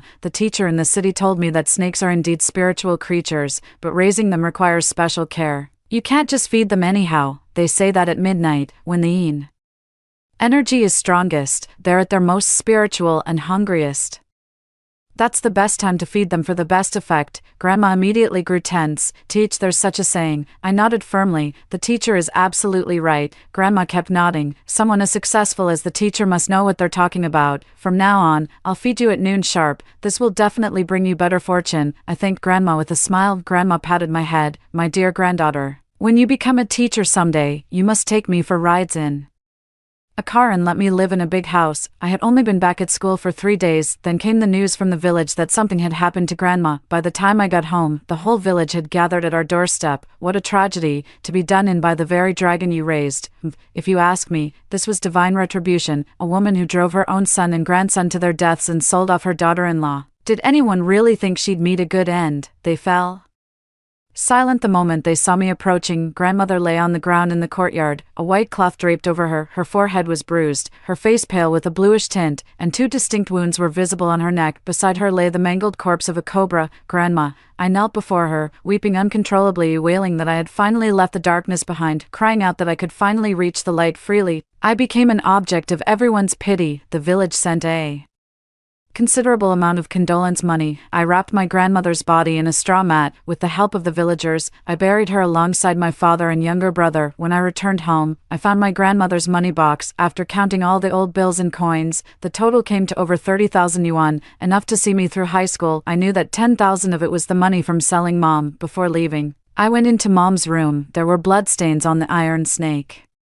cage. The wire fastening the cage door was still latched in place. You could tell the cobra had squeezed through the gap where the cage door had come loose. At my feet lay a few inconspicuous round pebbles. "Oh, Grandma, how could you be so careless? You slipped." I moved into the school dormitory. It was as if a switch had been flipped inside me. My entire being felt renewed and revitalized. My academic performance kept improving. 3 years in high school, 4 years in university. It wasn't until I entered the workforce, landed an enviable job, and leveraged my exceptional talent that I eventually reached an annual salary in the millions. Somehow, my mother managed to track me down. I hadn't made any particular effort to find out about her. I was genuinely taken aback when she appeared before me, and by her side, she had a little boy with her. The boy was skin and bones, looking sickly and frail. The moment Mom saw me all dressed up and radiant, her eyes instantly lit up. "My Nix, Mom has finally found you. Come here. This is your biological brother. His name is Zane. Zane, say hello to your sister." I could see old with a lifelong bachelor's features reflected in the boy's face. In that moment, I understood the grim truth. My mother had survived the domestic violence by giving her abuser a son. Clearly, she's tougher than I'll ever be. They were drawing too much attention, so I took them and left the office. At the cafe, the upscale and elegant surroundings made Mom feel particularly out of place, yet I was pleasantly surprised and felt even more capable. What about his father? A look of hatred flashed in Mother's eyes. "Dead, crushed while hauling bricks. But it's just as well. We got compensation money." She turned to the little boy, her eyes instantly welling up with tears. "But your brother has always been frail since he was a child. No amount of money would ever be enough." I sneered coldly, with her body still suffering from the after effects of snake venom. How could any child she gives birth to be healthy? My mother gripped my hand tightly, her eyes brimming with tears. Nix, you must save your brother. I shook my head faintly. He's not my brother. My brother was Troy. He's dead. This Zane is nobody to me. The moment I finished speaking, Mother's face twisted into a vicious snarl. Her voice instantly sharpened and rose. Nix, don't you forget, I gave birth to you, and I gave birth to Zane. Taking care of him is your absolute duty, as his older sister. It's your duty to spend your hard-earned money on his medical treatment, education, and later on his wedding and home. That's simply what's expected of you. What's the point of a daughter making so much money? It'll all go to another family someday. Your brother is the one we'll rely on in our old age. I watched my mother's furious expression. That's when I realized she had always been the same son-preferring mother. Even with hair now streaked with gray, nothing has changed this time. She wasn't here to claim her daughter, but to find a permanent meal ticket for her son. I smiled and said, let's not talk about all that right now. Let's go home. Mom thought I had taken it to heart. They came home with me in high spirits. How can you live in such a rundown place? My mother was taken aback, looking around the dark, damp basement. I said innocently, this is a city where every inch of land costs a fortune. With my monthly salary of just a few thousand, I'm lucky to have a place like this. This basement was where I lived right after college. It holds memories of my toughest times. After I started earning money, I bought it. I did this to remind myself never to forget where I came from and to cherish everything I have now. So you're this broke, yet you still have money for your brother's treatment, and then you go to cafes just to show off. I can't believe you, Mom snapped, clearly exasperated. I gave a bitter smile. Mom, your daughter here is just an ordinary office worker, going to the cafe. I only did it to welcome you back. Mom's face darkened. A daughter is just a daughter. No matter how well she studies, she's still useless at making money. Nothing compares to having a son. I tried to reassure her. Mom, just make do for now. I'll sleep at the office, and I'll give you half my salary every month to help with Zane's treatment. The medical resources in the city are quite good. There's still hope Zane could recover. Mom was hesitant at first, but when she heard about the better healthcare in the big city, she reluctantly agreed. Mom settled down with her precious son. She found a job as a waitress at a restaurant. Every month, she'd promptly remind me to transfer 3,000 yuan to her. I kept my word. The money always reached her account on time, but even with her salary, her total monthly income barely exceeded 7,000 yuan for Zane's medical condition. It was always a drop in the bucket. I've looked into his physical condition. Due to toxins in his mother's system, Zane developed severe heart and liver complications. Along with a critically compromised immune system, his life depended entirely on medication, with the end clearly visible on the horizon. Eventually, that day arrived. I received a call from my mother. She was wailing in despair. Zane's gone. He's really gone. I couldn't save him. Sobbing, Zane was cremated. Clutching his ashes, Mother collapsed onto the bed and fell gravely ill. I understand that even the toughest life eventually reaches its end. After all, her emotional anchor had completely vanished. I couldn't bear to see Mother suffer, so I rescued her from the gloomy basement and brought her to my lavishly decorated penthouse. Mother's clouded eyes widened to their fullest extent. Her breathing grew ragged as a bony, trembling finger pointed accusingly at me. Nix, you lied to me. How could you be this wealthy? A smirk touched my lips. That's right, I'm rich now, and I'll be even richer in the future. Mother completely lost it, screaming at me in a frenzy. Then why didn't you save Zane? Why didn't you save him? He's your own brother. How can you be so heartless? I let out a scornful laugh. That bastard son, you treat him like a treasure, but what does he have to do with me? If it had been a daughter, you probably would have drowned her with your own hands. Mom, I know you only care about sons. Sometimes I'm genuinely happy for you. When you die someday, both your precious boys will surely come to greet you. How wonderful that must feel. Mother was so furious she fainted on the spot. I rushed her to the hospital and managed to save her. Unfortunately, she was already in poor health this time. However, she would never walk again. I never went to see her again after that. Just 2 weeks later, I was having a candlelit dinner with my suitor when I got the news of her death. It's true that my heart remained unmoved. All I could think was, I hope to have a daughter someday. I'll give her a completely different life. All the things I lacked, regretted, or never dared to ask for in my own childhood, I'll give every single one of them to her. The end. Story 2. On the 19th day after the outbreak of the apocalypse, my husband sold me to the fat otaku upstairs in exchange for 2 jin of rice and 3 jin of water. I endured humiliation and finally, unable to bear the shame, I committed suicide by jumping off a building. As I fell, I saw my husband holding my best friend. Only at that moment did I discover their secret. It turned out that everything had been premeditated. Unfortunately, I was lucky enough to be reborn. This time, I will make them, and all those who have hurt me, pay a bloody price. One swoosh, the white curtains were pulled open by a thick, large hand. The first rays of sunlight in the morning shone in, stinging my eyes. I groggily opened my eyes and looked at everything familiar in front of me, feeling extremely incredulous. I was actually reborn.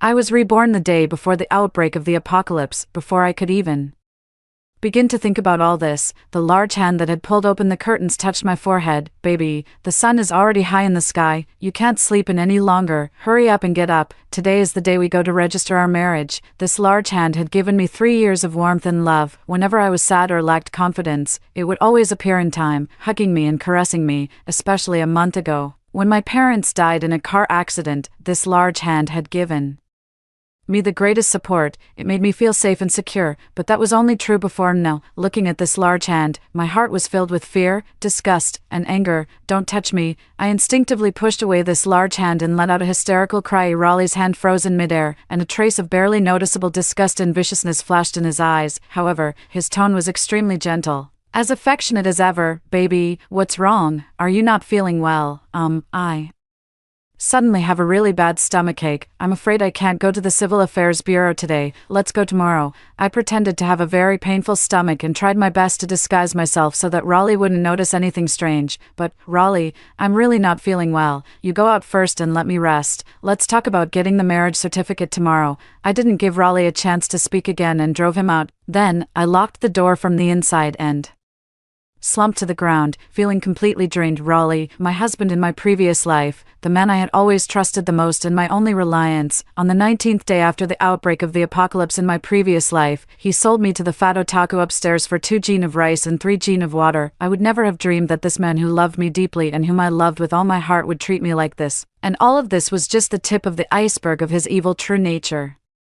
2. In my previous life, after Raleigh sold me to the fat otaku upstairs, I endured humiliation. That man with pockmarked and greasy skin was simply a lunatic. Finally, unable to bear the humiliation, I committed suicide by jumping off a building on the morning of the 20th day after the outbreak of the apocalypse. However, when I fell, I saw Raleigh holding my best friend, Amelia, in his arms. Their intimate posture was just like what Raleigh and I used to have miserably when I jumped from the 3rd floor. I didn't die immediately. Before the zombies pounced on me and bit me to death, I heard the conversation between Raleigh and Amelia on the 2nd floor. Raleigh, you're really ruthless. You actually sold Zara to that dead otaku upstairs for 2 jean of rice and 3 jean of water. I heard screams all night long yesterday. TSK, don't you feel the slightest bit of pity? After all, Zara is your wife whom you've loved for 3 years. Pity my ass. I've never loved her. I married her just to get her parents' wealth. I'm sorry to have made you endure it with me for 3 years. You know that. TSK, that bitch actually occupied you for 3 years. Just thinking about it makes me angry. But the moment I ran over her parents with my car, it was really satisfying. Don't mention that disgusting family of 3. Now that we're full and have enough to drink, let's have some dessert after the meal. We still have to set off too, remembering the scenes from my previous life. My head throbbed with pain, and I almost collapsed. I never would have thought that Raleigh had been plotting with me for a long time, and even my best friend, Amelia, who grew up with me, was involved in this matter. The seeds of hatred began to spread in my heart. Raleigh and Amelia, you probably never dreamed that I would be reborn, right? Reborn. I will make you pay a bloody price for everything you've done. And that dead fat guy upstairs too. 3. I locked myself in the room for a long time before my emotions gradually eased from the nightmare of my previous life. I got up from the ground, took a deep breath, and walked to the door. Slowly, I turned the doorknob. Since God had given me a chance to be reborn, I couldn't just sit back and do nothing. Creak, the door opened, and a handsome face came into view. Raleigh was holding a cup of sugar water in his hand, looking very eager. He leaned in with a doting expression on his face. Zara, I made you some sugar water. Drink it quickly, and your tummy will feel much better. I want to go to Nanshan Cemetery to visit my parents. I didn't take the sugar water Raleigh was offering. Instead, I put on a sad and weak appearance and walked towards the door. I didn't take the sugar water because I was afraid that Raleigh had put drugs in it. Having seen this man's ugly true nature, I knew he was capable of anything, so I had to stay vigilant at all times. Putting on a sad and weak appearance was to make Raleigh think that my sudden change in mood was because I still hadn't gotten over the grief of my Parents' death. Sure enough, Raleigh just thought I was too grief-stricken and didn't suspect anything. He put the sugar water on the table and trotted after me. Let me go with you. You're too weak. What if something happens on the way? No need.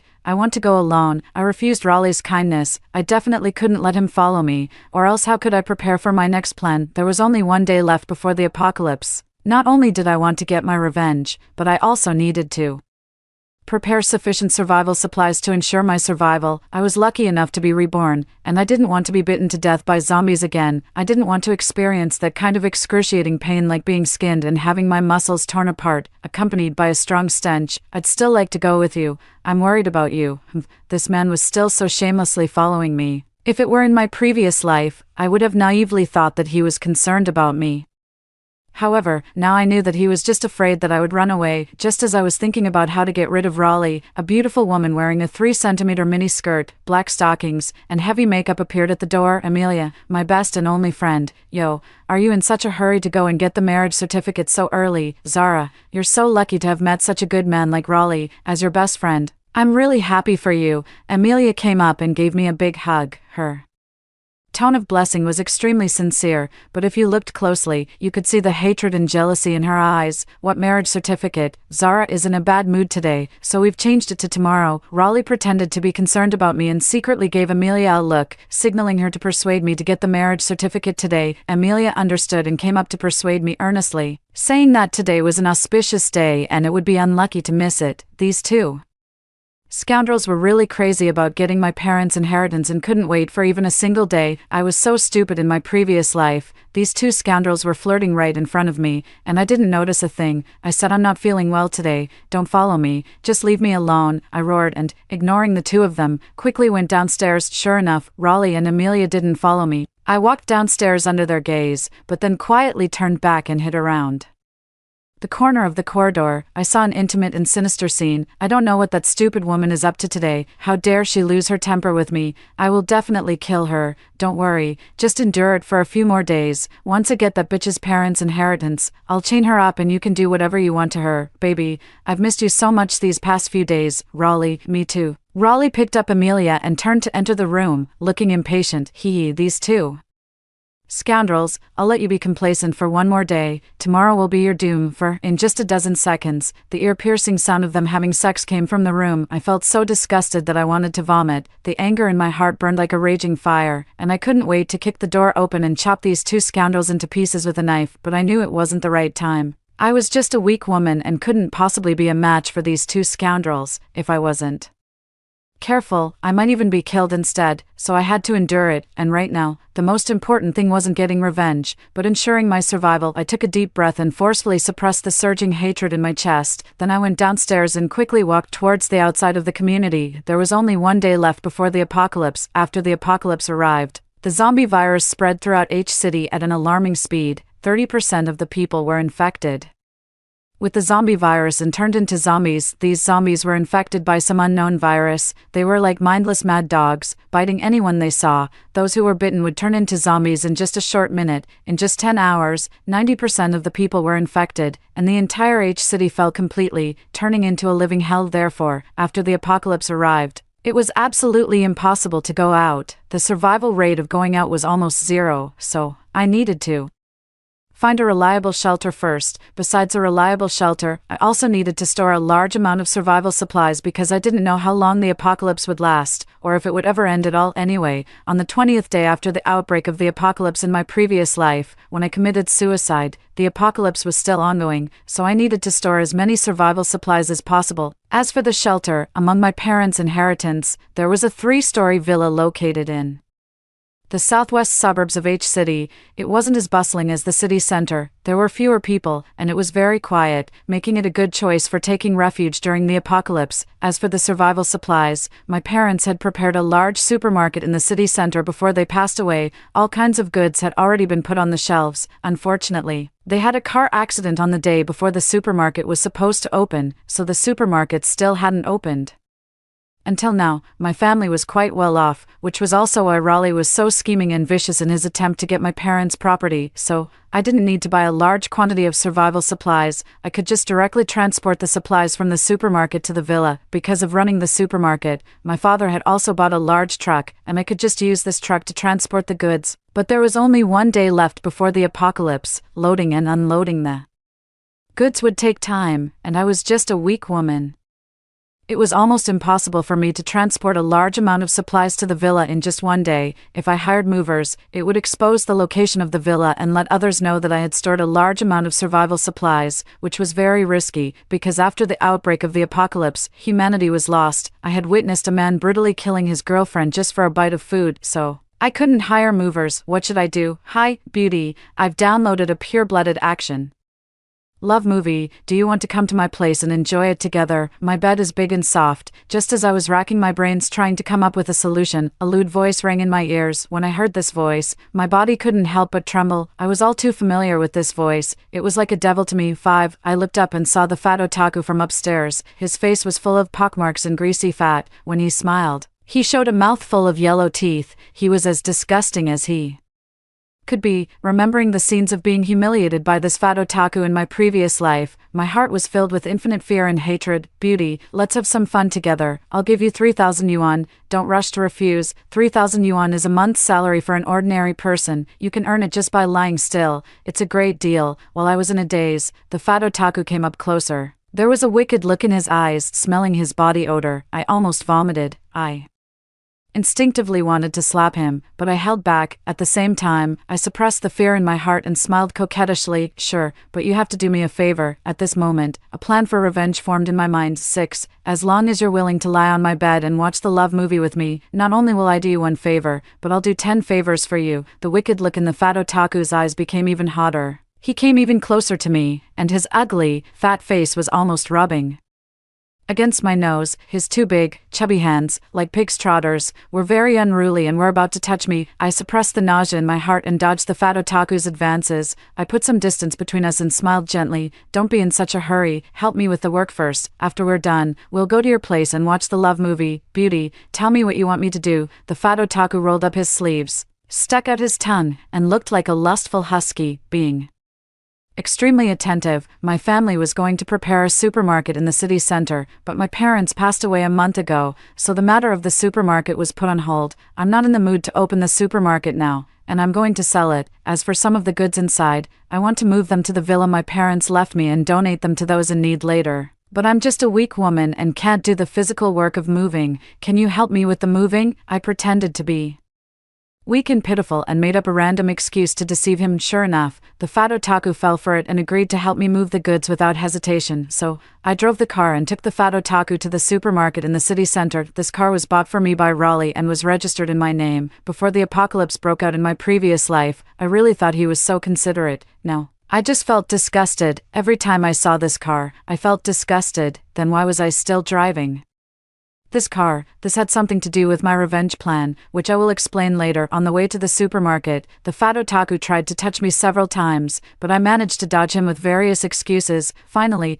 I couldn't take it anymore and got angry, saying that if he didn't behave himself, he could get out of the car and our deal would be off. The fat otaku finally behaved himself and stopped trying to touch me. However, from the rearview mirror, I saw a trace of sinister look flash in his eyes, just like the look in his eyes when he was on top of me in my previous life. I became even more determined to kill him. 7. Half an hour later, the fat otaku and I arrived at the supermarket in the city center. I made a list of goods: 50 bags of flour, 50 bags of rice, a total of 1,000 jin of various raw meats, including pork and mutton, 1,000 jin of various vegetables, with 90% of them being vegetables that can be stored for a long time, such as pumpkins, onions, white radishes, etc. 1,000 jin of various fruits, also mainly fruits that can be stored for a long time. There were 4 large refrigerators in the villa, but they were far from enough to store all these meats, vegetables, and fruits, so I was going to transport 5 more large refrigerators to the villa. After the apocalypse arrived, the water resources were severely polluted, so water was of utmost importance. There were 500 large barrels of bottled water in the supermarket, and I was going to take them all away. There were also Various daily necessities such as pots, pans, bowls, clothes, and toilet paper. I was going to load a whole truck of them, which would be enough for me to use for several years. 100 power banks, all fully charged. There were also 2 generators in the supermarket, and I was going to take them away too. On the 3rd day after the outbreak of the apocalypse, each city had a power outage. As a person who was addicted to using my phone, I really couldn't live without electricity. As for all kinds of snacks, like spicy strips, potato chips, chocolate, these recreational snacks were at the bottom of my list. If I had time, I would transport as many as possible. If not, it didn't matter. While the fat otaku was loading the goods onto the truck, I took the time to go to several nearby pharmacies and bought a lot of medicine, such as amoxicillin, cold granules, just in case, in the apocalypse, there would be no doctors to treat me once I got sick. If I didn't have medicine, I would basically be doomed. In addition to buying medicine, I also purchased a batch of iron wires, steel plates, and a large amount of electric fences online, planning to upgrade the defensive capabilities of the villa.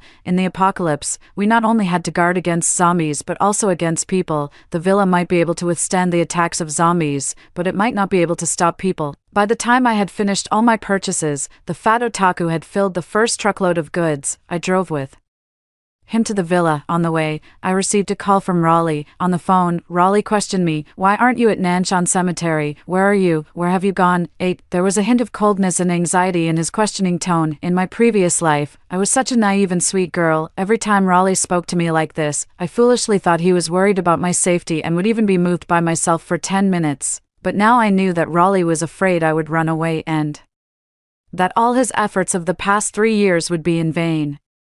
This dogman was really cautious. I had only been out for a few hours, and he had already gone to Nanshan Cemetery to look for me. Fortunately, I had also taken precautions. I've come to my hometown in the countryside. I want to recall the memories of my childhood with my parents here. Don't worry about me. I'll come back by myself tomorrow. I lied without batting an eyelid and at the same time sent Raleigh a pre-prepared video of my hometown in the countryside, having experienced an apocalypse and seen so many cruel scenes and the ugliness of human nature. My mentality had become extremely strong. I was no longer the silly girl I used to be. I wasn't afraid that he would go to the countryside to look for me either. There was a certain distance between each city and my hometown in the countryside. It would take 3 hours to drive there by private car. Raleigh, and I only had one private car, and his white moonlight, Amelia, didn't have a car. If he wanted to go to the countryside to find me, he would either take a bus or rent a private car. Taking a bus required buying a ticket and changing buses. It would take at least 5 or 6 hours to get there. Renting a private car also took time. In the end, it would take about the same time as taking a bus. Plus, it would take time to find me. Without 7 or 8 hours, Raleigh wouldn't be able to find out that I was lying to him returning to H City. Even if driving a private car, it would take 3 hours, plus the time to find me. He would definitely be busy until tomorrow, and at 5:29 tomorrow morning, the apocalypse would break out. The disaster would sweep through the entire urban area of H City with lightning speed, so I actually hoped that Raleigh would go to my hometown in the countryside to look for me. In this way, when the apocalypse broke out tomorrow, he would definitely be outside looking for me and would basically be doomed. However, this dogman didn't go to my hometown in the countryside to look for me. After watching the video I sent him, he let down his guard and continued to have sex with his white moonlight, Amelia. It didn't matter. I hadn't expected this little trick to kill Raleigh either. I had other plans. 9. After half an hour of bumpy driving, the fat otaku and I arrived at the villa located in the southwest suburbs. It took another hour to unload the truckload of goods, and then we immediately drove back to the supermarket in the city center to load more goods. We made for round trips like this before finally transporting all the things on my list to the villa. I had been born into a well-off family and had never done such heavy physical work before, especially for nearly 11 consecutive hours. I was almost exhausted, feeling weak all over and slumped on the sofa in the first floor living room, not wanting to move at all. The fat otaku was even more tired than me because he had carried 80% of the goods. This dog thing sat on the ground without any regard for his image, panting like a hound dog, with saliva dripping all over the place. It was so disgusting that I almost vomited. It was this dirty thing that had insulted me in my previous life. I turned my eyes away and stopped looking at the fat otaku because I was afraid that I couldn't help but feel nauseous and vomit, and even more afraid that I couldn't help but rush up and fight him. Right now, I was no match for him, and I still needed to be patient. After resting for About 10 minutes, the fat otaku got up from the ground, rubbing his hands. His eyes were burning with desire, and he pounced on me wickedly. "Beauty, the work is done. It's time for you to fulfill your promise." I quickly dodged the fat otaku's pounce and pointed to the piles of wire mesh, steel plates, and other items on the ground. "The work isn't done yet. We can do the exercise first and then finish the work later." At this moment, the fat otaku was clearly driven by lust and rushed up to hug me, trying to force himself on me. The nightmares of my previous life reappeared in my mind. I was so scared that my body couldn't help but tremble. I used all my strength to push the fat otaku away and pretended to be calm. "No way, I'm a clean freak. I'm covered in sweat right now, and this villa hasn't been lived in for a long time. It's very dirty. I definitely won't do that with you here. If you touch me again, I'll call the police." Since the apocalypse hadn't arrived yet, the fat otaku at this time didn't have the guts to really force himself on me. Hearing what I said, although he was very unhappy, he could only endure it. "Fine, then let's finish the work first. After that, we can have some fun." Then, the fat otaku started to help me install wire mesh, steel plates, electric fences, and other strengthening items on the villa. It took nearly 5 hours to finally finish. During this period, the fat otaku expressed his dissatisfaction several times and wanted to stop working and have sex with me, but I managed to persuade him with sweet words and threats. Looking at the entire villa, with all its gaps wrapped in thick steel plates and covered with wire mesh and electric fences outside, I was very satisfied. With this level of defense, it could at least withstand the simultaneous siege of dozens of zombies and also resist people with malicious intentions. "Let's go to my place, to my bed, and watch the movie." The fat otaku hugged me tightly, and the wickedness in his eyes could no longer be concealed. 10. I broke free from the fat otaku's embrace, endured the nausea, and smiled coquettishly. "Don't be in such a hurry. Go and check if there's any problem with the electric fence first. If there's no problem, we'll go. Don't worry, I'll serve you comfortably." "What a hassle," the fat otaku complained unhappily and then went to check the electric fence, and I was waiting for this moment. I quietly walked to the switch box when the fat otaku climbed onto the balcony on the 3rd floor to check the electric fence. I pulled down the switch. Ziz. The sound of the fat otaku's screams mixed with the sound of electricity burning flesh. The fat otaku twitched and fell from the 3rd floor, dying on the spot. His head was smashed open, and white brains flowed all over the ground. Looking at the dead fat otaku, having experienced an apocalypse, I wasn't the least bit afraid. Instead, I felt extremely happy. This dog thing that had cruelly tortured me finally got what he deserved. Next was Raleigh and Amelia. After dealing with the fat otaku's body, I took out my phone and looked at the time. 3:29 in the morning, just right. There were still 2 hours until the apocalypse arrived. Although I had been busy for nearly 20 hours in a row, I wasn't sleepy at all. I locked all the doors of the villa and added several large locks from the inside. After confirming that there were no safety hazards, I went to the kitchen and made myself a plate of braised chicken pieces, opened a pack of peanuts, grabbed a few cans of beer, and climbed to the rooftop. While eating the braised chicken pieces, cracking peanuts, and drinking beer, I waited for the arrival of the apocalypse. During this period, Raleigh didn't call me again. He was probably still having sex with Amelia. I had to say, these two people really deserved each other. "Raleigh, Amelia, cherish your last happy moments." When I drank the last sip of the last can of beer, the time on my phone reached 5:29 in the morning. The apocalypse had arrived. 11. The terrain of H-City was high in the west and low in the east. The villa left to me by my parents was located on the halfway up a mountain in the southwest suburbs of H-City, which happened to overlook the entire H-City. At 5:29 in the morning, I stood on the rooftop of the villa, holding a high-precision telescope and looking towards a dozens-story building in the east of the city. There was a huge explosion there, and then half of the dozens-story building collapsed, and a huge fire blazed into the sky. This scene, in my previous life, I saw it on the news live on Douyin half an hour after the outbreak of the apocalypse. Now, seeing it with my own eyes, the visual effect was more real and shocking than on TV. Even though I had already experienced an apocalypse, seeing such a scene still made my heart throb. A dozen minutes later, on Douyin, the official news certification video account of H-City started a live broadcast. The scene in the live broadcast was exactly the same as in my previous life. A beautiful female reporter in her 20s, wearing a black professional suit, with a clean and neat appearance and temperament, held a microphone and stood in front of the collapsed building, explaining the details after the building collapsed. Through the live broadcast video, it could be seen that the rescue team had arrived. Hundreds of rescue team members were conducting a carpet-like search and rescue on the collapsed building. Dozens of Injured people were rescued, but there were more dead. In just a short while, dozens of stretchers had been placed in front of the building, and there was a layer of white cloth covering each of them. Without a doubt, these were all dead people. Looking at this tragic scene, even though I had experienced the darkness of humanity once, my heart was still filled with pain. I felt sorry and mourned for these dead people. Maybe some people would say that since I was reborn and knew in advance about the outbreak of the apocalypse and all of this, why didn't I go and remind them? Maybe it could have avoided the deaths of these people and the arrival of the apocalypse. I had thought about this and struggled painfully in my heart, but in the end, I still chose to keep it a secret, because I was just an ordinary girl. Even if I told the truth, who would believe me?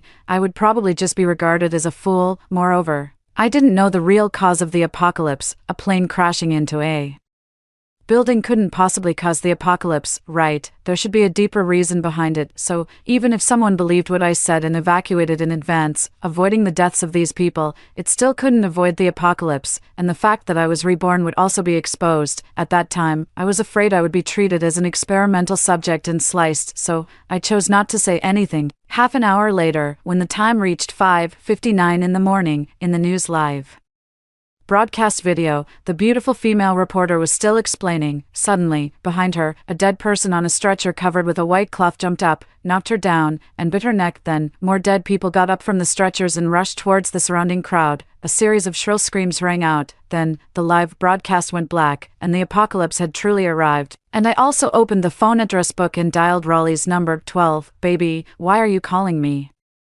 so early? Are you back? After a long time, just when the phone was about to hang up, it was finally answered. There was a somewhat flustered voice on the phone and the rustling sound of getting dressed. I even heard a soft murmur, which was Amelia's voice.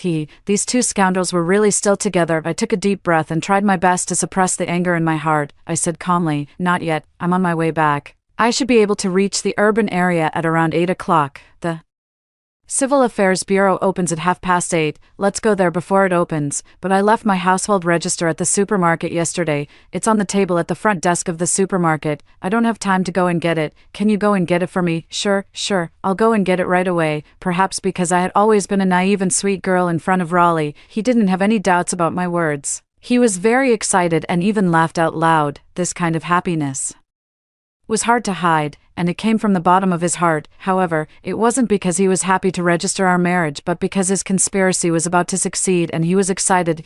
Dog man, you can laugh. In a few hours, you'll have something to cry about. And Amelia, my best friend. After hanging up the phone, I raised the high-precision telescope and looked towards the building in the east of the city again. There was thick black smoke and a raging fire. Small black dots were constantly falling from the building, and there were dense black dots scurrying around everywhere around the building. Just like in my previous life, the zombie virus was spreading at an alarming speed. At this rate, in about 3 hours, it should spread to the city center. Right, by then, it would be the death of Raleigh and Amelia. 13. I stood on the rooftop, observing this familiar apocalypse with a high-precision telescope for a full half an hour, making sure that the spread speed of the apocalypse was exactly the same as in my previous life. Then I finally felt relieved. Immediately after, I locked the door of the rooftop, turned on the switch to power on the electric fence, and carefully checked the entire villa's protective facilities again. After confirming that there were no problems, I turned around and entered the bedroom, opened the surveillance video on the laptop.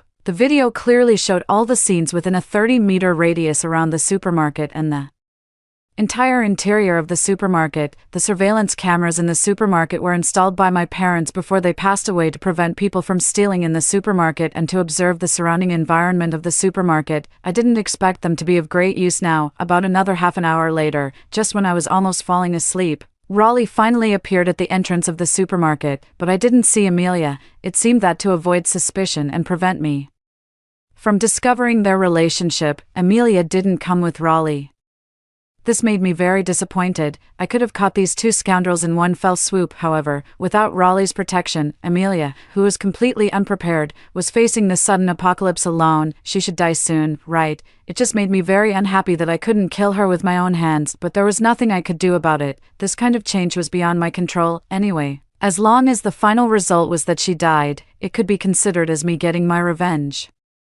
Raleigh had the spare key to the supermarket and easily opened the door and walked in. He rummaged through the table at the front desk for a long time but couldn't find the household register. Then he took out his phone to call me.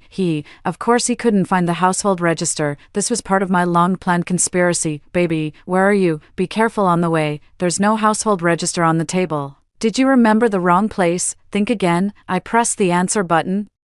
Raleigh's tone was gentle and full of concern, but through the surveillance video, I could clearly see a trace of viciousness on his face, exactly the same as the look on his face when he sold me to the fat otaku in my previous life. I suppressed the excitement in my heart and tried to keep my tone calm. There isn't, then it might be in the warehouse. Go and check the warehouse. At this time, I couldn't show any signs of abnormality. Raleigh was very smart. If he noticed the slightest bit of something wrong, it might cause my revenge plan to fail. Okay, Raleigh walked step by step towards the warehouse, where his death awaited him, and my heart was pounding violently. At this moment, I was like a slave who had been oppressed for decades, raising a spear of resistance and stabbing it towards the slave owner. This kind of excitement, eagerness, and desire for liberation that ordinary people couldn't understand could only be understood by those who had truly experienced a tragic fate like mine. One step, and another step. Finally, Raleigh stepped into my trap. 14. The moment Raleigh entered the warehouse, I couldn't wait to press the remote control button. The next moment, in the surveillance video, a large iron chain net fell from the ceiling of the warehouse and landed on Raleigh. This large iron chain net weighed over 100 caddies and was secretly set up by me yesterday while the fat otaku was loading goods onto the truck. Click, click. In the surveillance video, screams were mixed with several bone-breaking sounds. The over 100 caddy iron chain net hit Raleigh, severely deforming and causing comminuted fractures in his hands, feet, and many parts of his body. Blood seeped through the torn skin, and in just a short while, a large area of the cement floor was soaked. He looked extremely miserable, but I felt no sympathy or pity. This was Raleigh's deserved end. And this was just the appetizer. Next, Raleigh's end would be even more tragic. Help me. With the over 100 caddy iron chain net on him and being severely injured, Raleigh couldn't break free at all. He was screaming and calling for help. I had painstakingly managed to trap and seriously injure him, and was about to avenge myself. How could I let him have a chance to escape? Creak. I pressed another remote control button, closing the warehouse door and completely cutting off the connection between the warehouse and the outside world. The warehouse door was very thick, and the sound couldn't penetrate it. Even if Raleigh shouted his throat hoarse, no one would hear him and come to save him. Zara, why are you doing this to me? What on earth do you want? Let me go quickly. I'm your fiancé. Raleigh was really smart, even smarter than I thought. Just as the warehouse door closed, he associated it with me harming him and shouted out with certainty. His eyes were constantly scanning the warehouse, believing that I was secretly monitoring him. Fortunately, I was reborn and had seen Raleigh's true vicious face, so I was extremely careful in everything I did, leaving no trace. If I had been the slightest bit careless, I might have already become Raleigh's victim by now. 15. Why am I doing this to you? Don't you have a clue in your heart? Since I had been discovered by Raleigh, I no longer concealed it. I directly turned on the remote dialogue video and, no longer able to control my emotions, shouted hysterically through the video, Raleigh, you're so scheming. You and Amelia have been pretending for 3 years, killing my parents, trying to marry me and get my family's property. Do you really think I'm a fool and don't know anything? Yes, that's right. I was a fool. Raleigh and Amelia had been acting for 3 years, flirting with each other right under my nose, and I didn't notice anything. I was still head over heels in love with him, naively thinking that he truly loved me and that I was the only one in his heart. I was really a big joke. Fortunately, God gave me a chance to be reborn and avenge myself by exposing Raleigh's conspiracy. How do you know all this? Raleigh's face changed drastically, and a hint of panic appeared in his eyes. Then, realizing that he had said the wrong thing, he quickly changed his words and said, Zara, it's not what you think. Your parents' death has nothing to do with me. I love you so much. How could I kill them? And you've always known that I'm a rich second generation. My dad froze all my assets to let me experience and grow. That's why I'm so poor. After my 5-year experience is over, I can return to the family and inherit the family wealth. Becoming a billionaire, you'll have endless glory and wealth. It must be someone framing me. By the way, Raleigh had always claimed to be a rich second generation, saying that his father had frozen all his assets to let him experience life and become a better person, so he was so poor. After 5 years of experience, he could return to the family and inherit the family wealth, becoming a billionaire and giving me a life of luxury. Such a ridiculous lie. What was that in my previous life, I actually believed it without any doubt. Women in love really had no brains. 16, really? I sneered and casually played a video. In the video, Raleigh and Amelia were leaning intimately against the door of the rental house, entangled with each other like water snakes, and saying vicious words about me. This was secretly recorded by me when I left the rental house. At this moment, Raleigh had no more excuses to refute. He burst into tears and begged me for mercy. Zara, I know I was wrong. Please forgive me. As long as you forgive me, I'll do anything you want. I'll love you well and be a good husband. I'll never think about your parents' inheritance again. I was so angry that I laughed. At this time, this heartless dog still wanted to be my husband. How could he have the audacity to say such a thing? Shut up. After doing so many things worse than a beast, do you think you still deserve to be my husband? Husband, you're an insult to this word. You're not even worthy of being called a human. As I scolded Raleigh, I called up the surveillance around the supermarket. Outside, it had already started to get chaotic. The entire road was filled with all kinds of vehicles, and people were crowding and running around everywhere. Everyone's eyes were filled with endless fear. The zombie virus had already spread to the city center. Many people had rushed into the supermarket, looting the food and water. Some people even fought and killed each other over a pack of instant noodles or a bottle of water. There were also some hooligans who attacked weak women. The ugliness and cruelty of human nature were fully revealed at this moment. Even though I had experienced an apocalypse once and seen many similar scenes, seeing such a scene again, even just through the screen, still made my whole body go numb and shudder with fear. I felt pity for those weak people being bullied, but it was just pity. I could do nothing. I wasn't a savior and didn't have that ability. In the apocalypse, it was already very difficult for me to protect myself. Yes, I'm not worthy of being your husband. I'm not worthy of being a human. Zara, I beg you to forgive me. Although I deceived you, I didn't kill your parents. It was Amelia who drove and killed them on her own. It has nothing to do with me. These 3 years, I've really loved you with all my heart. I've picked you up from work on time every day, whether it's windy or rainy, whatever you want to eat or drink, no matter how late or how far I have to go. I'll buy it for you at the first time. I even bought you a car. Seeing that I was unmoved by his begging for mercy, Raleigh started to play the emotional card. I looked at Raleigh coldly through the screen and didn't respond to him at all. Such a beast. I felt disgusted even wasting one more word on him. He must die, and he must die a very miserable death to relieve the hatred in my heart. After a long time, not getting a response from me, Raleigh completely panicked and showed his true colors, threatening me viciously. Bitch, I don't believe you really dare to kill me. This is still a society ruled by law. If you kill me, you won't be able to live either. Let me go quickly, or else I'll definitely kill you when I get out. I sneered and ignored Raleigh's threat. It was already the apocalypse. What society ruled by law? Outside, countless people were dying. Who would care about the life and death of a Raleigh? I looked at the surveillance around the supermarket again. At this time, there were already hordes of zombies outside. They were everywhere, catching living humans. The food and water in the supermarket had also been looted completely. A few humans who didn't have time to escape were bitten to death by the zombies that rushed in and also turned into zombies, wandering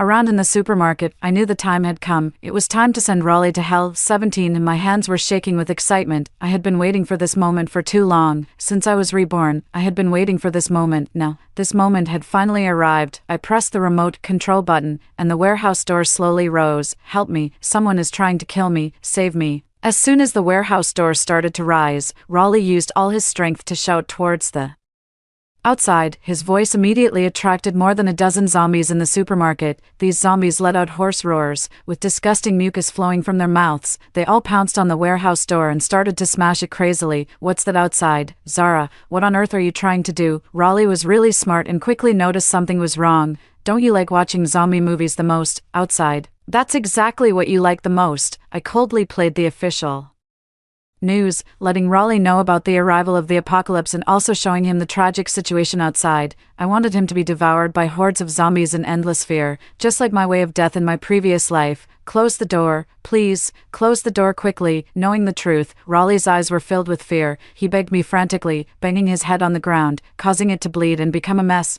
I felt no pity in my heart. All of this was his due retribution. The warehouse door finally opened, and the zombies rushed in. The smell of blood on the ground made them extremely excited, and they all pounced on Raleigh like crazy. Through the iron net weighing over 100 caddies, the zombies couldn't bite off much of Raleigh's flesh with one bite, and this was exactly my revenge plan. I wouldn't let Raleigh die easily. I wanted him to be bitten to pieces by the zombies bit by bit, to endure the most extreme pain and die. The more than a dozen zombies gnawed on Raleigh for nearly half an hour. Finally, Raleigh stopped making a sound. At this time, Raleigh was a bloody mess, with white bones showing all over his body, and his face had been completely torn off. He could be said to be the most miserable person in the apocalypse, even more miserable than me in my previous life. This beast finally got what he deserved. I thought that after my feud with Raleigh was settled, I could comfortably slack off in the apocalypse, but I never expected that the real danger was quietly approaching me. 18. Not long after I killed Raleigh, the zombie virus quickly spread throughout H City. Just like in my previous life, in just 10 hours, 90% of the people in H City were infected and turned into zombies with festering skin and oozing pus and blood. Another 5% of the people were bitten to pieces by zombies and didn't even have the chance to turn into zombies.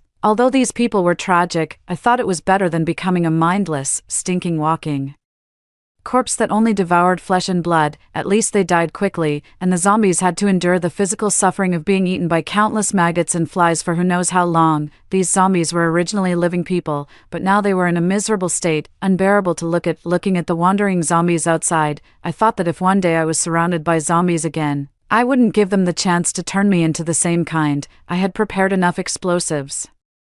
At that time, I would just blow myself to pieces. In the first few hours after the outbreak of the apocalypse, the official was still trying their best to block the relevant news, but the virus spread too fast. It only took a few hours to spread throughout the entire city. Countless zombies were wandering, running, and pouncing on survivors in the city. The news couldn't be blocked at all, so the official simply released the news comprehensively and informed every survivor of the most effective way to kill zombies through various channels.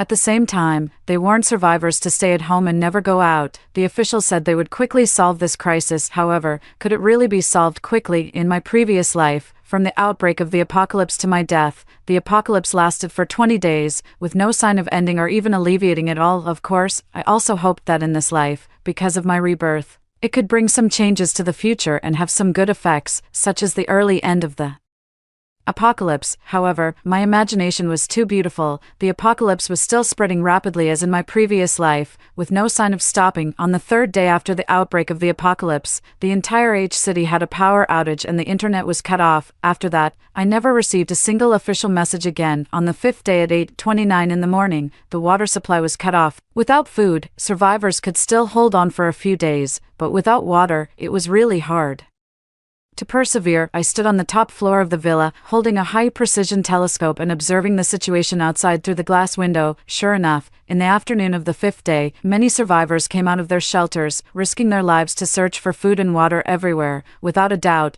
99% of the survivors were bitten to death by zombies. Only 1% of the survivors found a small amount of food and water and successfully returned to their shelters. Since the water supply was cut off, such things happened every day. More and more survivors ventured out to search for food and water, until 10 days later, fewer and fewer people went out because all the survivors who went out to search for food and water were bitten to death by zombies and turned into zombies. However, all of these had nothing to do with me. My villa had been transformed by me to be it could withstand the simultaneous siege of dozens of zombies and had a very high safety factor. I had stored enough food and water to last me several years. I ate all kinds of delicious food in the villa every day, completely out of place with the bloody world outside. I had once thought about saving some survivors or giving some food to survivors, but thinking about my tragic experience in my previous life, I strangled these thoughts in the cradle of my heart. In the apocalypse without order, the ugliness and greed of human nature were fully revealed. It was already difficult enough for me, a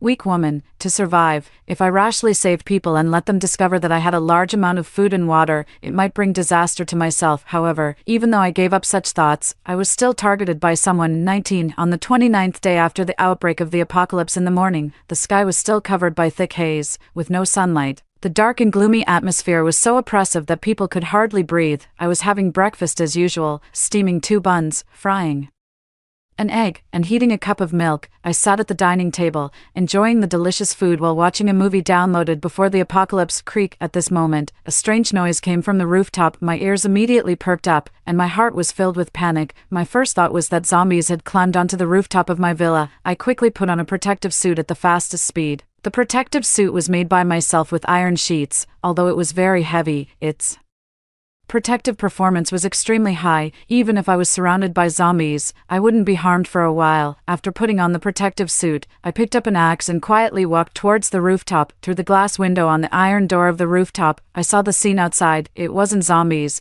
it was a drone. There was a note hanging on the drone, and there was a line of big words written on the note. "I'm your neighbor next door. I know you have food and water. Share half of it with me, or I'll tell the others in the community that you have food and water." My heart sank suddenly. For more than 20 days, I had never gone out. The windows of my villa were installed with one-way glass, and people outside couldn't see inside. When I cooked, I used kitchen utensils like microwave ovens and ovens because using an induction cooker or gas would cause smoke and fragrance to spread out. I was so careful. How could someone find out that I had food and water? Soon, I realized that most likely the owner of the drone was bluffing me. I remained silent and didn't make any sound. After about 10 minutes, the drone flew away and flew to the rooftop of another villa, hitting the iron door on the rooftop of the villa. It was the same operation. It was really bluffing me. I carefully observed with a telescope. Next, the drone hit the iron doors on the rooftops of all the villas in the community. Only one family gave it food and water, although not much. It was enough for him to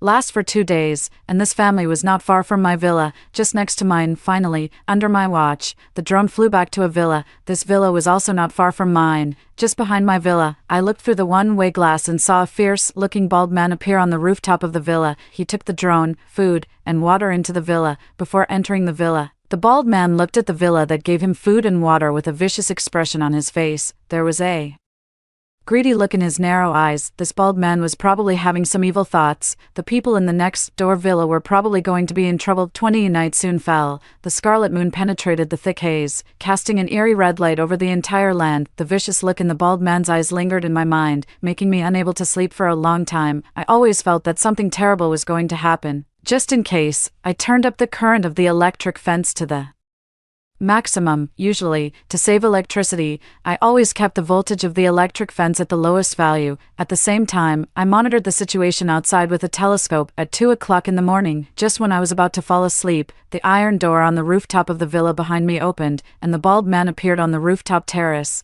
He held a rope with an iron block tied to one end and threw it onto the iron fence on the rooftop of the next door villa. Then he tied the other end to the iron fence on the rooftop of his own villa. He tucked a kitchen knife into his waist and climbed along the rope to the rooftop of the next door villa. Then, I watched as he took out something that looked like a piece of wire and fiddled with the lock of the iron door. After a short while, the iron door was opened by him. Next, the bald man quietly sneaked into the next door villa. After that, not long later, I heard screams. About 10 minutes later, the bald man came back to the rooftop with a bag of food and water on his back.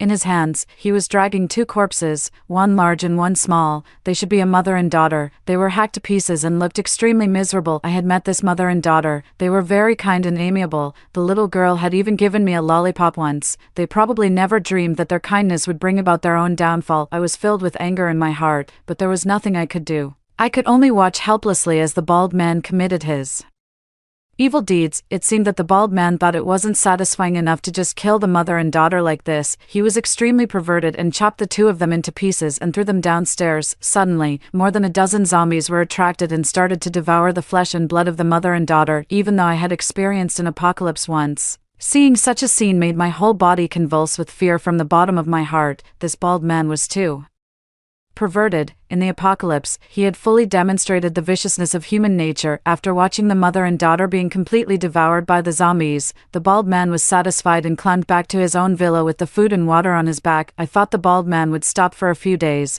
but I didn't expect that he would climb onto the rooftop of my villa the next night. 21. The next night, the bald man climbed onto the rooftop of my villa in the same way I didn't expect that this bald man was so greedy. Even after getting enough food and water to last for half a month, he still wasn't satisfied and actually set his sights on me. But he had chosen the wrong person. I had already electrified the iron door of the rooftop in advance. When the bald man put his hand on the iron door, a powerful current immediately surged through his body, along with a miserable scream. The bald man was directly burned into a charred corpse. After confirming that the bald man was dead, I turned off the power supply to the iron door, opened the iron door, and threw the bald man's body downstairs. Suddenly, more than a dozen zombies pounced on the bald man's body and devoured it, just like the scene of the mother and daughter in the next-door villa being devoured by zombies the night before. I comforted myself in my heart that this was my way of avenging them. After the bald man died, the villa area where I lived returned to tranquility again. Occasionally, some people couldn't bear the hunger and thirst and risked going out to look for food and water. However, the food and water outside had already been snatched up, and there were wandering zombies everywhere. Without exception, all these people who went out never came back. Days passed like this. In the blink of an eye, more than 2 months passed. No one in the villa area went out to look for food and water anymore because almost all the survivors in the villa area who went out to look for food and water were bitten to death by zombies. There might still be a few survivors alive, but they no longer dared to go out. They hid in some dark corner, enduring hunger and thirst, lingering on the verge of death, waiting for the arrival of death. The entire villa area became completely silent, just like a no man's land. The wandering zombies also gradually dispersed because they couldn't find prey for a long time. Only 2 or 3 zombies were left wandering back and forth in the villa area. Looking like wandering ghosts, I continued to live a life isolated from the world. I had 3 meals a day, with a balanced mix of meat and vegetables and a complete range of nutrients. In my free time, I would read books, watch movies, play games, or exercise on the treadmill. My life was very boring, but in the apocalypse full of zombies, being able to have such a leisurely and boring life, I already felt very satisfied. After all, I didn't know how many people outside were still on the run and couldn't even get a piece of expired bread. I thought this kind of life would continue until my food and water were completely used up. However, one day 3 months later, an armored vehicle drove into the villa area, and my leisurely life was completely disrupted, plunging me into an unprecedented crisis. 22, at 7 o'clock in the morning, it was just getting light, and I was still lying on the soft big bed, immersed in my dreams. Rumble, a dull sound came, making my ears ring a little and waking me up. I rubbed my still dazed eyes, opened the curtains, and looked outside through the one-way glass. I saw an armored vehicle rampaging through the villa area. The sound of the armored vehicle attracted all the wandering zombies in the villa area, more than 20 in total. However, facing the armored vehicle with strong defensive capabilities and equipped with a machine gun, these more than 20 zombies were no match at all. I saw a burly man dressed in camouflage clothes climb out from the top of the armored vehicle and the zombies with a machine gun. In just a few minutes, all the more than 20 zombies were eliminated. Then, I heard cheers from the villa area. It's the army. The people from the army are here to save us. We're saved. Everyone, come out quickly. With the cheers, 7 or 8 survivors came out from their respective villas and ran towards the armored vehicle. These people should be the last survivors in the entire villa area. I was also very excited. I had been hiding like a mouse for 3 months, thinking that I would have to keep hiding until I died. I didn't expect that I would really wait for hope, but I didn't run out immediately like the other survivors. My previous life experience made me more cautious. Moreover, I had enough food and water reserves to last me 3 to 5 years, so I didn't have the same eagerness as the other survivors in terms of mentality. I wanted to observe the situation first, make sure it was safe, and confirm that this armored vehicle was really here to save us before going out. Rat-a-tat-tat. Just as the 7 or 8 survivors ran to the side of the armored vehicle, the burly man in camouflage clothes on the top of the armored vehicle suddenly opened fire, and the 7 or 8 survivors had no chance to escape and were shot to pieces before they even had time to react. Then I heard the jeering laughter of the burly man. Ha, these idiots thought we were the army coming to save them. They all rushed out without thinking. This is good. It saves us a lot of trouble. Come on, second brother, stop dawdling. Hurry up and check these idiots' houses to see if there's any food and water. Another thin, sharp-nosed middle-aged man climbed out of the armored vehicle. He had triangular eyes and looked extremely fierce. Looking at these 2 men and the corpses of the survivors shot to pieces on the ground, I suddenly felt a chill down my spine. I secretly thanked myself for not running out immediately. Otherwise, my end would probably be as miserable as the survivors on the ground soon. The two men, one fat and one thin, ransacked 7 or 8 villas, but they didn't find much. There were only a dozen bottles of water and enough food for one person to eat for half a month. Damn it, these idiots are really poor. There's only such a little supplies. What bad luck. The two men cursed and grumbled. Two big brothers, don't worry. There's a house in this villa area that belongs to my former best friend. Before the apocalypse broke out, her parents were going to open a supermarket. Later, before the supermarket opened, I drove and killed her parents. I guess there will be a lot of food and water stored in the villa of her house. Just then, a woman's voice came from the armored vehicle. Then, a woman climbed out of the armored vehicle. When I saw this woman, I was so shocked that my eyes widened. Amelia. She actually didn't die, and she even found this place and set her sights on the supplies stored in my villa. 23. How did this woman survive? I was really shocked. Amelia looked even more delicate than me. Usually, she couldn't lift a thing or carry a load and would even complain of being tired after walking a few steps. The apocalypse broke out suddenly, and she had no preparation at all. Yet she was able to survive and even sat in an armored vehicle and traveled dozens of kilometers to the villa area where I lived. How on earth did she manage to do it? I was shocked and also very puzzled, but when I saw Amelia hugging and kissing the two men, her lips pressed against theirs, I understood. This woman had sold her body to seek protection. Sure enough, she was still as promiscuous as ever. Really, when the two men heard Amelia's words, their eyes lit up, and their faces were filled with greed. Amelia nodded confidently. Of course it's true. I saw with my own eyes that her parents put those supplies in the basement before I drove and killed my stupid best friends.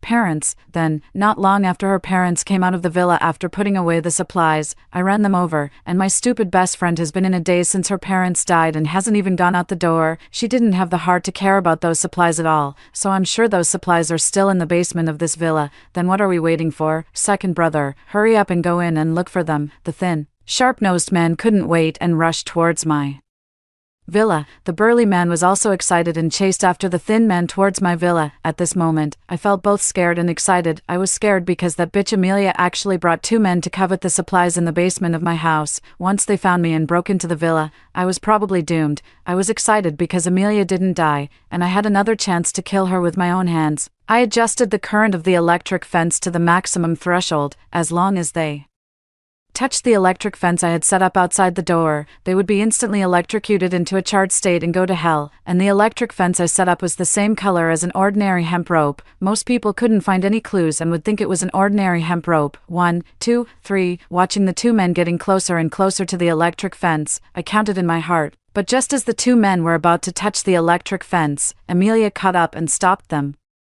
Wait a minute, there's something wrong with this villa. 24. The two men immediately stopped and looked at Amelia in confusion. What's wrong? Look, the exterior walls and even the balconies of this villa are equipped with steel plates. What does this mean? It means that there must be someone living inside, and this person has a very high sense of precaution. I saw a type of electric fence on the internet. On the surface, it looks just like an ordinary hemp rope. If I'm not mistaken, these hemp ropes in front of us are probably that kind of electric fence. As Amelia spoke, she picked up a piece of rotten meat on the ground and threw it onto the electric fence. Immediately, there was a crackling sound of electricity. Sure enough, it's an electric fence. If you two had bumped into it with your bodies just now, you'd be in the same state as this piece of rotten meat now. My heart sank to the bottom. I didn't expect Amelia to be so smart. The electric fence I bought was very rare. Yet she recognized it. No wonder she was Raleigh's mistress. She had the same intelligence as Raleigh. Truly, a good saddle matches a good horse. It was no wonder that a beast and a scoundrel could get together. They really had common characteristics. That was close. Baby, you're so amazing. Thanks to you. Or else your second husband would have turned into charcoal. Come here and let your second husband give you a kiss. The burly man took a deep breath and hugged Amelia in his arms, giving her a hard kiss. Damn it, how dare she try to trick me? Second brother, drive the armored vehicle over here and blow this villa to pieces. The thin, sharp-nosed man had a vicious look on his face and wanted to use the armored vehicle to bomb the villa, but Amelia stopped him. Husband, no, the sound of the cannonballs is too loud, and it will attract all the zombies around here. Then, Amelia looked in my direction and sneered. Good sister, I didn't expect you to still be alive. You should have Heard everything, right? That's right. I drove and killed your parents. Come out and take revenge on me now. This was a provocation. Amelia wanted to anger me and make me lose my mind and rush out to fight her. I was really angry when I heard her words, but I wasn't stupid enough to rush out and fight her directly. The two men were so brutal and fully armed. If I, a weak woman, rushed out, I would definitely be courting death. I held my breath and didn't make a sound, not giving any response. Is there really no one here? It's been so long since the apocalypse broke out. The food inside is probably all gone, and the people inside probably went out to look for food and were bitten to death by zombies long ago. The thin man expressed his analysis. I think what the boss said is right. The burly man nodded without any intelligence. It's not very likely. If the people inside went out to look for food, why is the electric fence still electrified? This villa is equipped with so many steel plates, which shows that the people inside must have made sufficient preparations to deal with the apocalypse. There's probably a lot of food inside, and they definitely couldn't have finished it in a short time. Moreover, I'm sure that the person inside is my best friend because the villas here are independent, and the doors and locks have a very high safety performance. It's very difficult for someone who isn't the owner of the villa to get in. The apocalypse came so suddenly. Besides the owner of the villa, who could enter the villa and make such sufficient preparations? Amelia analyzed calmly, which made my heart sink even further. This woman was very smart and showed strong detective abilities. She was really difficult to deal with. Damn it, we can't use cannonballs to bomb it, and this villa is so solidly equipped. How are we going to get in? The burly man scratched his head irritably. 25, Amelia said. Don't we have scissors and a power drill? First, use the scissors to cut the electric fence, and then use the power drill to drill open the lock. That's a good idea. Second brother, go to the armored vehicle and get the scissors and power drill. The thin man ordered the burly man. Amelia then looked in the direction of my window and said loudly, good sister, you've seen it too. We have a way to enter the villa. I'll give you one more chance. If you take the initiative to open the door and come out, I'll spare your life and even let you be my two husbands' concubine. We can dominate the apocalypse together. It will be so much fun. I know you hate me, but it's the apocalypse now. Don't hold on to the past. Even if your parents hadn't been killed by me, they would definitely have been bitten to death by zombies later. I killed them, which relieved them of their pain. You should be grateful to me. I'll give you 5 minutes to think about it. If you think it through and come out on your own, I will definitely keep my word. This woman was really shameless. She actually said such brazen words. I couldn't hold back my anger but didn't make a sound. At this moment, I needed to stay calm and make these three scoundrels lower their guard so that I could have a chance to kill them and solve the crisis. Could there really be no one here? I guess I was overthinking it. Husband, let's start the operation. After 5 minutes, seeing that there was no sound coming from the villa, Amelia's guard was lowered a lot. The two men quickly cut the electric fence and then started to drill the door, although the door of my villa was solid and equipped with steel plates. Under the intense attack of the power drill for more than 10 minutes, it was gradually falling apart. Seeing that the door was about to be broken through, I tightly held the machete I had prepared in advance and went to the wall on the right side of the first floor door. I pressed myself tightly against the wall and raised the machete high, just waiting for the two men to rush in so that I could chop down with the machete. 26, bang. More than 10 seconds later, the door finally couldn't hold on and was drilled open by the power drill. The burly man kicked open the door and walked in. This was the opportunity one had been waiting for. The moment he walked in, I raised the machete and chopped down. Although the burly man was on guard, I was fast enough and decisive enough. Before he could react, I cut his neck with one slash. My knife was sharp enough to cut off the burly man's head with one strike. Then I immediately chopped at the thin man who was walking behind the burly man, but at this time, the thin man was already on guard and quickly dodged my knife. He even grabbed my knife. Bitch, how dare you kill my brother? I'm going to chop you into minced meat and feed you to the zombies. Looking at the burly man whose head was cut off on the ground, the thin man's eyes were bloodshot and full of hostility. Zara, you're really still alive. Husband, catch her. I want to torture her severely to avenge you. Amelia also rushed up to catch me. I didn't expect Amelia to be so fast. She grabbed my arm, and the thin man also took the opportunity to pull the machete out of my hand. I struggled desperately, but I was no match for the two of them. They quickly pinned me down on the ground. Zara, look at you now. You're so pathetic. You thought you could hide here and live a comfortable life. It's a pity that you met me. You should have died when your parents were killed by me. No, I'll let you taste the pain of being tortured. Amelia sneered. Her eyes filled with malice. Damn it, this bitch actually killed my brother. I'll kill her first, and then we'll slowly search for the food and water in this villa. The thin man was filled with anger and raised the machete, ready to chop at me. At this critical moment, I suddenly remembered that I had a hidden weapon in my pocket. It was a small bottle of highly corrosive liquid that I had prepared in case of an emergency. I quickly took out the small bottle and threw it at the thin man's face. The thin man let out a scream as the highly corrosive liquid splashed onto his face. His face immediately began to corrode, and the skin peeled off piece by piece, revealing the bloody flesh underneath. He dropped the machete and covered his face with both hands, rolling on the ground in pain. Amelia was shocked by the sudden change. She was distracted for a moment, and I took the opportunity to break free from her grip. I quickly picked up the machete that the thin man had dropped and rushed towards Amelia. Zara, don't be crazy, we can talk about it. I can give you a chance to live. As long as you promise to be my subordinate, I won't kill you. Amelia was scared and started to beg for mercy. Amelia, do you think I'll believe you? You killed my parents, and you and Raleigh plotted against me. You deserve to die. I gritted my teeth and swung the machete at Amelia. Amelia tried her best to dodge, but she was no match for my determined attack. I cut her arm with the machete, and blood spurted out. She let out a scream and fell to the ground. I didn't stop. I continued to attack her, slashing at her body one after another. Finally, Amelia stopped moving. She lay on the ground, covered in blood, and was dead. I looked at her body and felt a sense of relief. After so long, I finally avenged my parents and myself, but the crisis wasn't over yet. The thin man was still rolling on the ground, and he might still pose a threat. I took a deep breath and walked towards the thin man.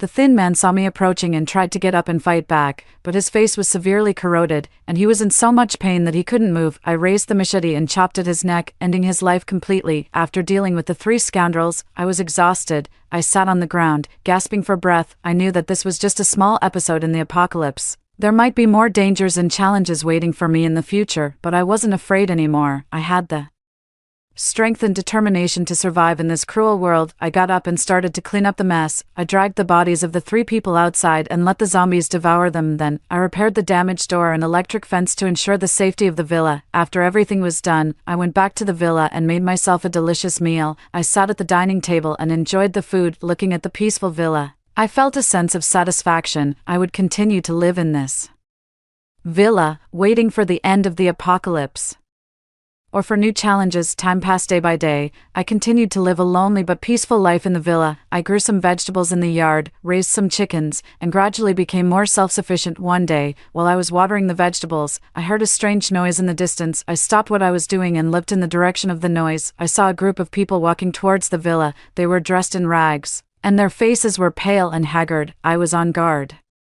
Immediately, I didn't know whether these people were friendly or a threat. I quickly went back to the villa and took out my weapons. I stood at the door, waiting for them to approach. As they got closer, I could see that there were men, women, and children in this group. Please, help us. We're so hungry and thirsty. We haven't eaten for days. A woman in the front of the group pleaded with me. I hesitated for a moment. I remembered the tragic experience of the mother and daughter next door, and I was worried that these people might be dangerous, but looking at their emaciated faces and the innocent eyes of the children, I couldn't bear to turn them away. Okay, but you have to stay outside first. I'll give you some food and water, I said to them. I went back to the villa and brought out some bread, water, and canned food.